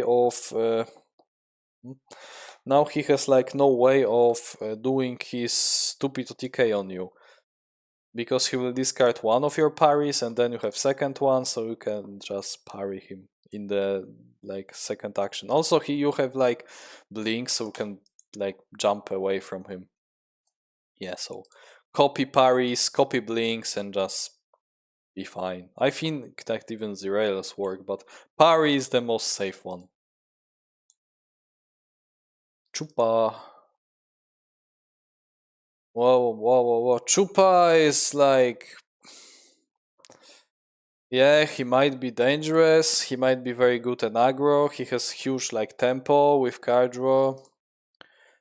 But I think unless he will rush you early, which is difficult actually for Chupa, it's like it's easier to rush Ciri with someone like Ghost Rider, Luke Cage, Alice, or even Hamlet than to rush her with someone like Chupa. Because Chupacabra will be like needs to get to those cards. Yeah. And this will be very weak because yeah, in the early game your blocks are trash. I mean Zerail. This he needs to win combat, and this he needs to be at the lower health. So yeah. So basically, you can slap him with sevens and with fours, and then in the end game, remember if he is below his like in his like 7 less health, just explode him to just kill him quickly because now he is the most deadly when he has low health because now feeding is OP. Wounded Beast is also OP, and the Unsettle is also OP. So just destroy him with Elder Blood and push to the brink, so he cannot like use all of these fancy effects. But yeah, if you will survive early game Chupacabra, you are just chilling, and you can smack him very high with horse and with your sevens and or with channel, and then just finish him with the Elder Blood. Pandora. Pandora, Pandora, Pandora, Pandora. Pandora is very flexible, and she smacks so high that you might just die in the early game. I mean, if she will just if she will just get the perfect box in the first turn, and she will be able to like hit you with 9 value Hera or even 8 value Hera in the early game, and she will forge by Hephaestus next to you, then I'm sorry, but you're probably like dead. You can still cancel Heras, so that's pretty cool. But yeah, in the early game, if she will do this, she's basically as deadly as Alice, if not more. But yeah, against her, she has a lot of trash cards, so it's not like Zerail is OP. Not even close, because like she doesn't care if she will lose the something like Guided or Pharynx and some other cards. She doesn't care. So I feel like we can just cancel her to death and be fine, because Hera can be cancelled, and from now on she has like no other source of good damage. except the Guided by the Fates, which is also right. But yeah, Pandora, if you will just cancel her, I feel you're so like alright and chilling. I mean, she can bait you, and she will hit you with something like Hindsight, but even that's great to cancel. Guided by Fates is also great to cancel. Aphrodite cannot be cancelled, but okay. But I feel like, yeah, you are just fine. You just need to survive her big hits because in this matchup, I feel like Pandora has the initiative. She's more like deadly against you. So if you'll just parry all of her attacks, even if you'll miss Hera with two parries, you're still fine because if you cancelled all of any of those other cards except Aphrodite because you cannot, it's still like good value, good trade. So that's alright. I feel like taking Paris is the way. You might also like consider Zerail, but I would be scared actually of those Hera attacks because yeah, if you will, even if you will block Hera with 4 value, it's still like 4 damage to the face or 3 value to damage to the face or 3 damage to the face. So that's pretty bad. So yeah, you need to avoid them somehow and use parry for them, and or you can heal. Oh my god, I'm so done. Loki. Oh, wait a second, guys. I need to open my window. Okay. Loki.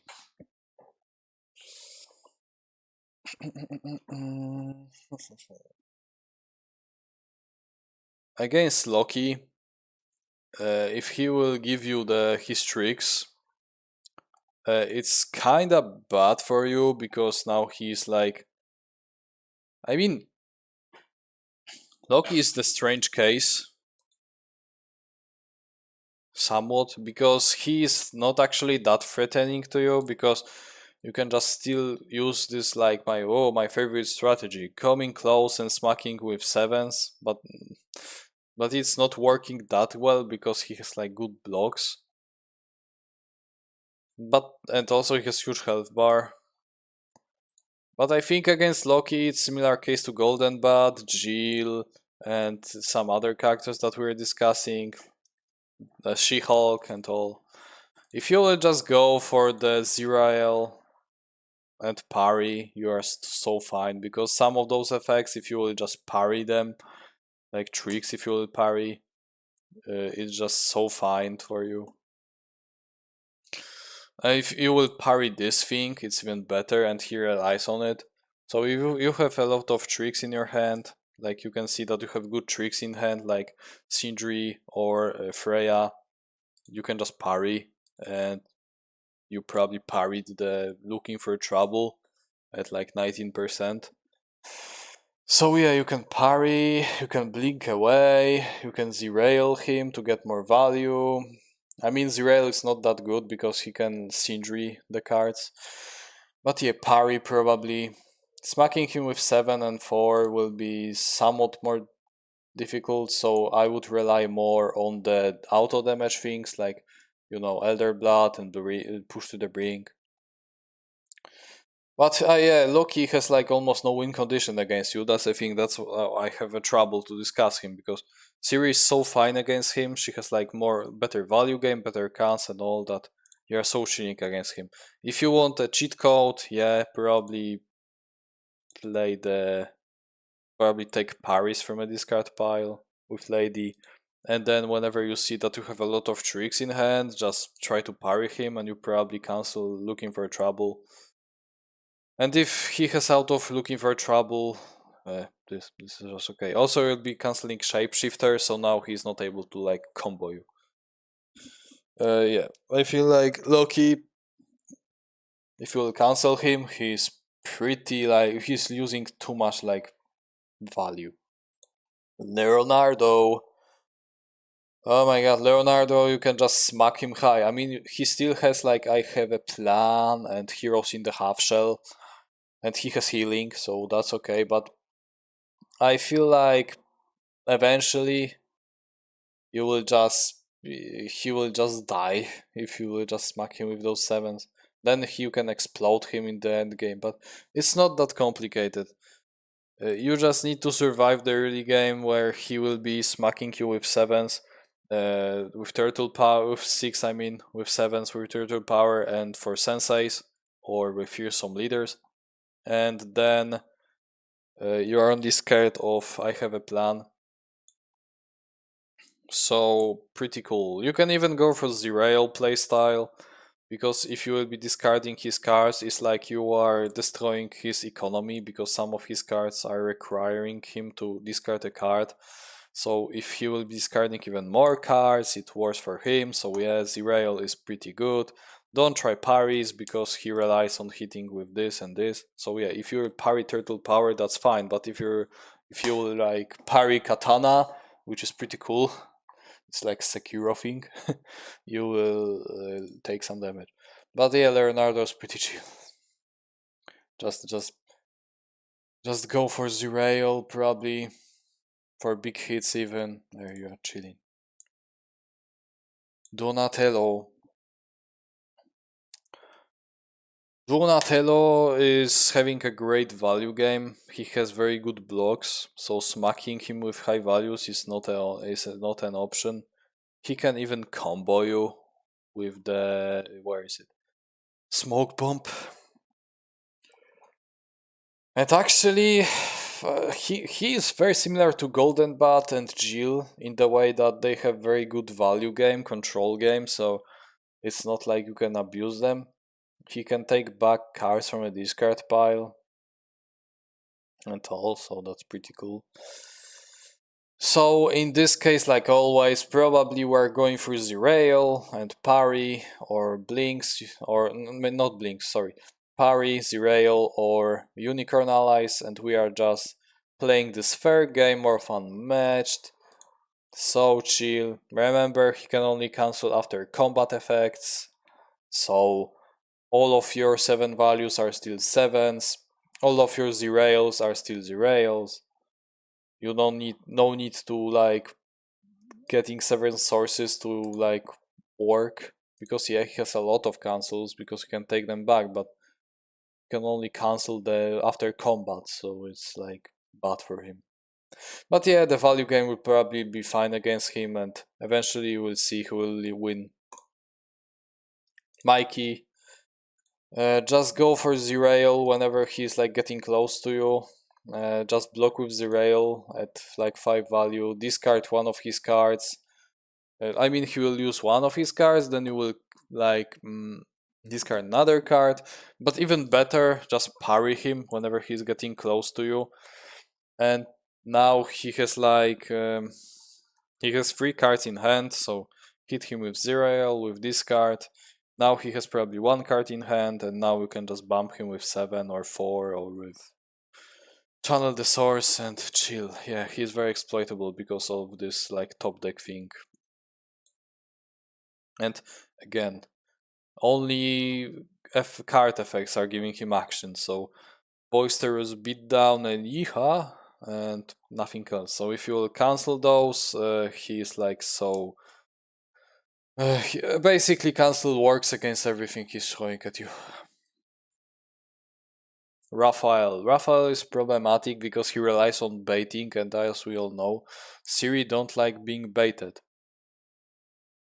And against Raphael, it's very similar to Medusa, where you need to block basically everything, unless he will use his Upbrindle range. I mean, you can say like I will take it, but only in the case when he has like 4 or 5 cards in hand. Even 5 cards is deadly, because let's say he will attack you with this and he has 5 cards in hand. Like I mean 4 cards in hand now. So he can bump it up to like 11. Yeah, so it's still deadly. So at 4 cards, it's like okay, you can say like I will take it, but everything above that, it's a death sentence, potential death sentence. So Ciri doesn't really like that. And I think against Raph, yeah, cancels. Just take cancels, because now he will be You will cancel probably a brindle range, and some point you will cancel something like let's do this. You will cancel something like relentless or tilt power. And he has a problem, but then you need to kill this chunky boy somehow. Yeah, Rafa is overall like kinda rough against Ciri, but I guess cancels are the way. Shredder. Oh, Shredder. Absolutely, like, go for peaks. Kill those peaks early. I mean, you can be like brave and not kill them early. But yeah, rushing Shredder is the way. And also, because if you will go for this like long game, I'm sorry, but he will just absolutely obliterate you with like actions. And there's like nothing you can do. Ciri will overall not survive it. I mean, you still have blinks, so if he will just attack, actually eventually go for this like huge action gain turn, you can just blink away or parry, but he has like 12 action at this point or 10 actions, so good luck even like blocking all of this. He will just, if you will just back off with blinks, he will just catch to you and start to hit you again. So yeah, that's a problem. I feel like you want to kill him the early game. That's the way, but that's a problem. But that's also a problem because you're playing a character who is weak in the early game. So we might eventually go for the rails because we have a chance to discard his obedient subjects or his swarming strikes or gang ups. Not gang ups, graph escorts. So now he's losing his part of his Samoto TK. But yeah, rushing him is probably the best way because, as I said in my counters video, only masterful defense is like good defense. All of rest of them are just garbage in the early game.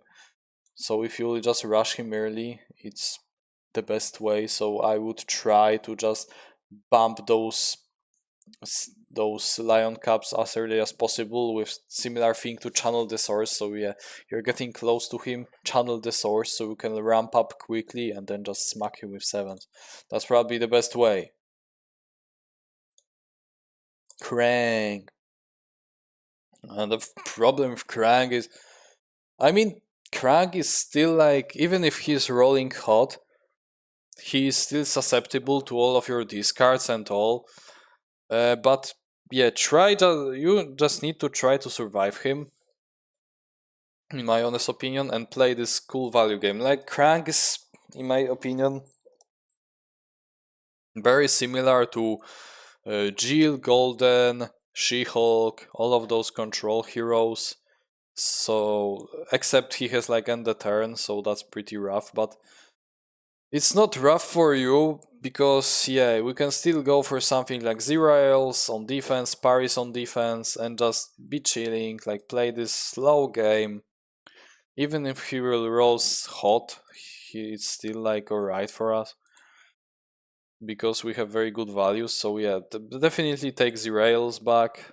You might consider taking Paris back or take the blinks back because if he will be having like only one movement unless he is keeping the machines active, then you can just back off from his attacks and he's forced to use the android arms or just android wings.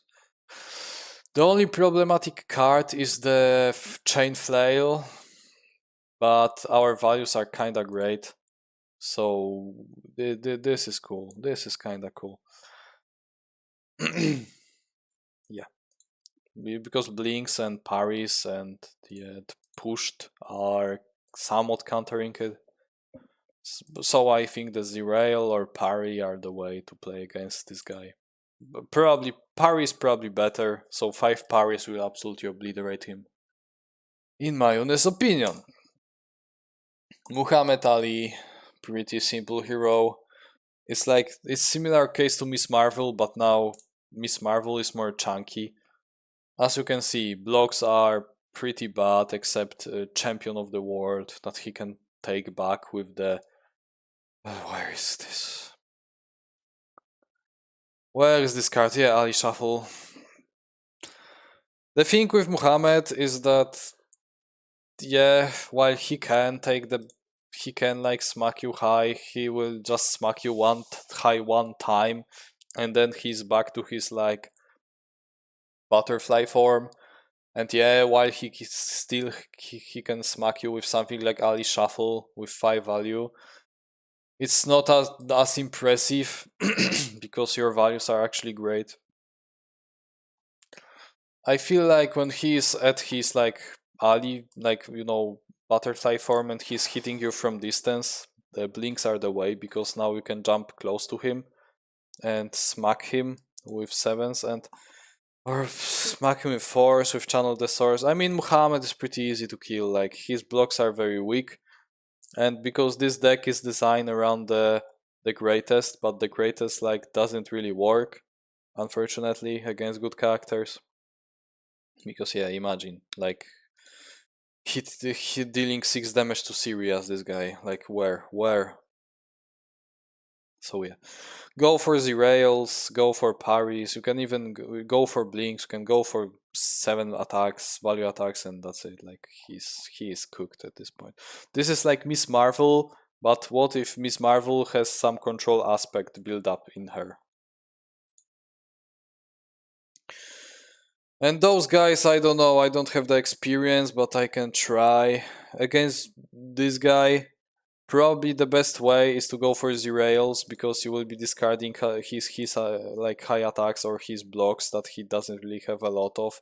So that's probably a best way for going for the rails and trying to survive because he will be smacking you so high in the early game. Against Rosie, I heard she's somewhat weak, and yeah, just high values seem like a good way because yeah, she might smack you with 5, but what the hell, 5 is not impressive. She can smack you with 6 with Momentos, but yeah, that's also like nothing special. So probably you will go for something like Zerail, like or just smack her with 7s because yeah, those values are also like not that great except full metal and the loose lips sink ships. Yeah, I don't have experience, so I am just rambling at this point. What has very like low values on defense except the bring him to justice.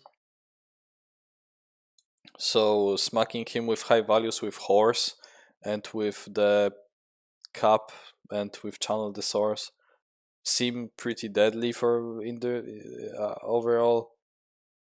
But I guess he can like destroy you in the early game because he seems pretty offensive and he can action gain like crazy, so I would be very like careful in the early game against him. But then later smacking him with those 7s are like a death sentence for him. And yeah, that seems alright. And then we got Washington, who I'm pretty sure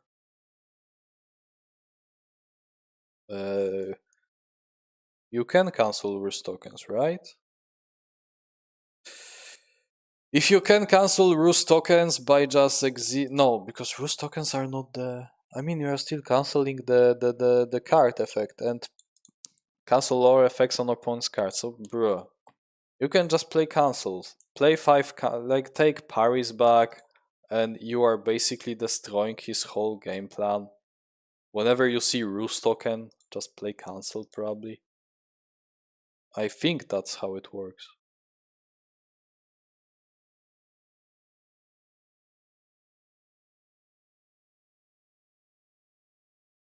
Yeah, so pretty sure you can just play cancel and be fine. Or am I? If I am wrong, I'm sorry, but I'm not having experience against those guys, unfortunately. But even if you are not going for cancels, I'm pretty sure again something like Zero would work. Yeah. That's it. I don't know. I'm not satisfied with this video actually. I was recording it like in 2 sessions and I feel like Ciri is like pretty great hero, but eventually if you are just playing her It's not like you are choosing one playstyle like I described in case of, for example, the golden but when I said, oh, we can go for zero ALs and all of that, or parries or blinks. I feel it doesn't really work like that because if you are playing Ciri, is yeah, you are directing yourself towards certain playstyle always, but you can switch this playstyle on the go. And it's not like you are playing Shakespeare, where in Shakespeare's case you are you can just switch the play. You cannot just switch this playstyle that easily. With Ciri, you can, and the only decision making you have is to for what I want to spend my Lady of Space and time. And sometimes yeah, while you can say, okay, so sometimes we will go for high hits, sometimes we will go for derails for value, sometimes we'll go for cancels to just destroy the opponent, stop the opponent. But sometimes it's very like conditional. Like opponent can be doing totally different things, and while in theory you may say, oh, against Luke Cage, I will take those bucks with my Lady of Spence and Time. But it might turn out that you just hit him with like, I don't know, undefended horse, and now he lose like 3 health, and now he's very close to being finished. Like he has like 2 health or 3 health. So you're not waiting for this thing to hit, you are just smacking him with 7 and probably winning. So it's it's very like conditional what you will be picking with this. Sometimes you will even go for Zerail against Luke Cage because now he has like almost no cards in hand. So you will discard one of his cards, and now he has a problem. He has no cards in hand, and you are killing him with even something like push to the brink. So it's not like you are choosing a path and now you are winning the basically everything, all the matchups. Some matchups you are not even able to win, in my opinion, as Ciri, like I said. Medusa, someone like probably She-Hulk is very problematic. Some other characters, like we mentioned, also are very problematic, like Lennefer and Triss, I can imagine are a nightmare. Mm. So yeah, there are matchups that are absolutely bad, but like I said, I just wanted to tell you which path you is probably the most optimal to pick in the early game when you don't know what you want to like actually use as this girl. But it's not like you will be using those strategies and winning. No, no, no. There are more like decision making around this thing alone. So sometimes if I tell you that you can just smack high with 7 values against someone like Tesla, maybe not Tesla, but example against Alice, might change into like you playing Zero because she's like having so little cards in hand, or you are, or she like having only Jabberwock on board, so because she used all her other defense offense cards, so now you can just parry and be so fine and take parry back, so you are sure that you will not die from Jabber. There are a lot of things. So yeah, that's it.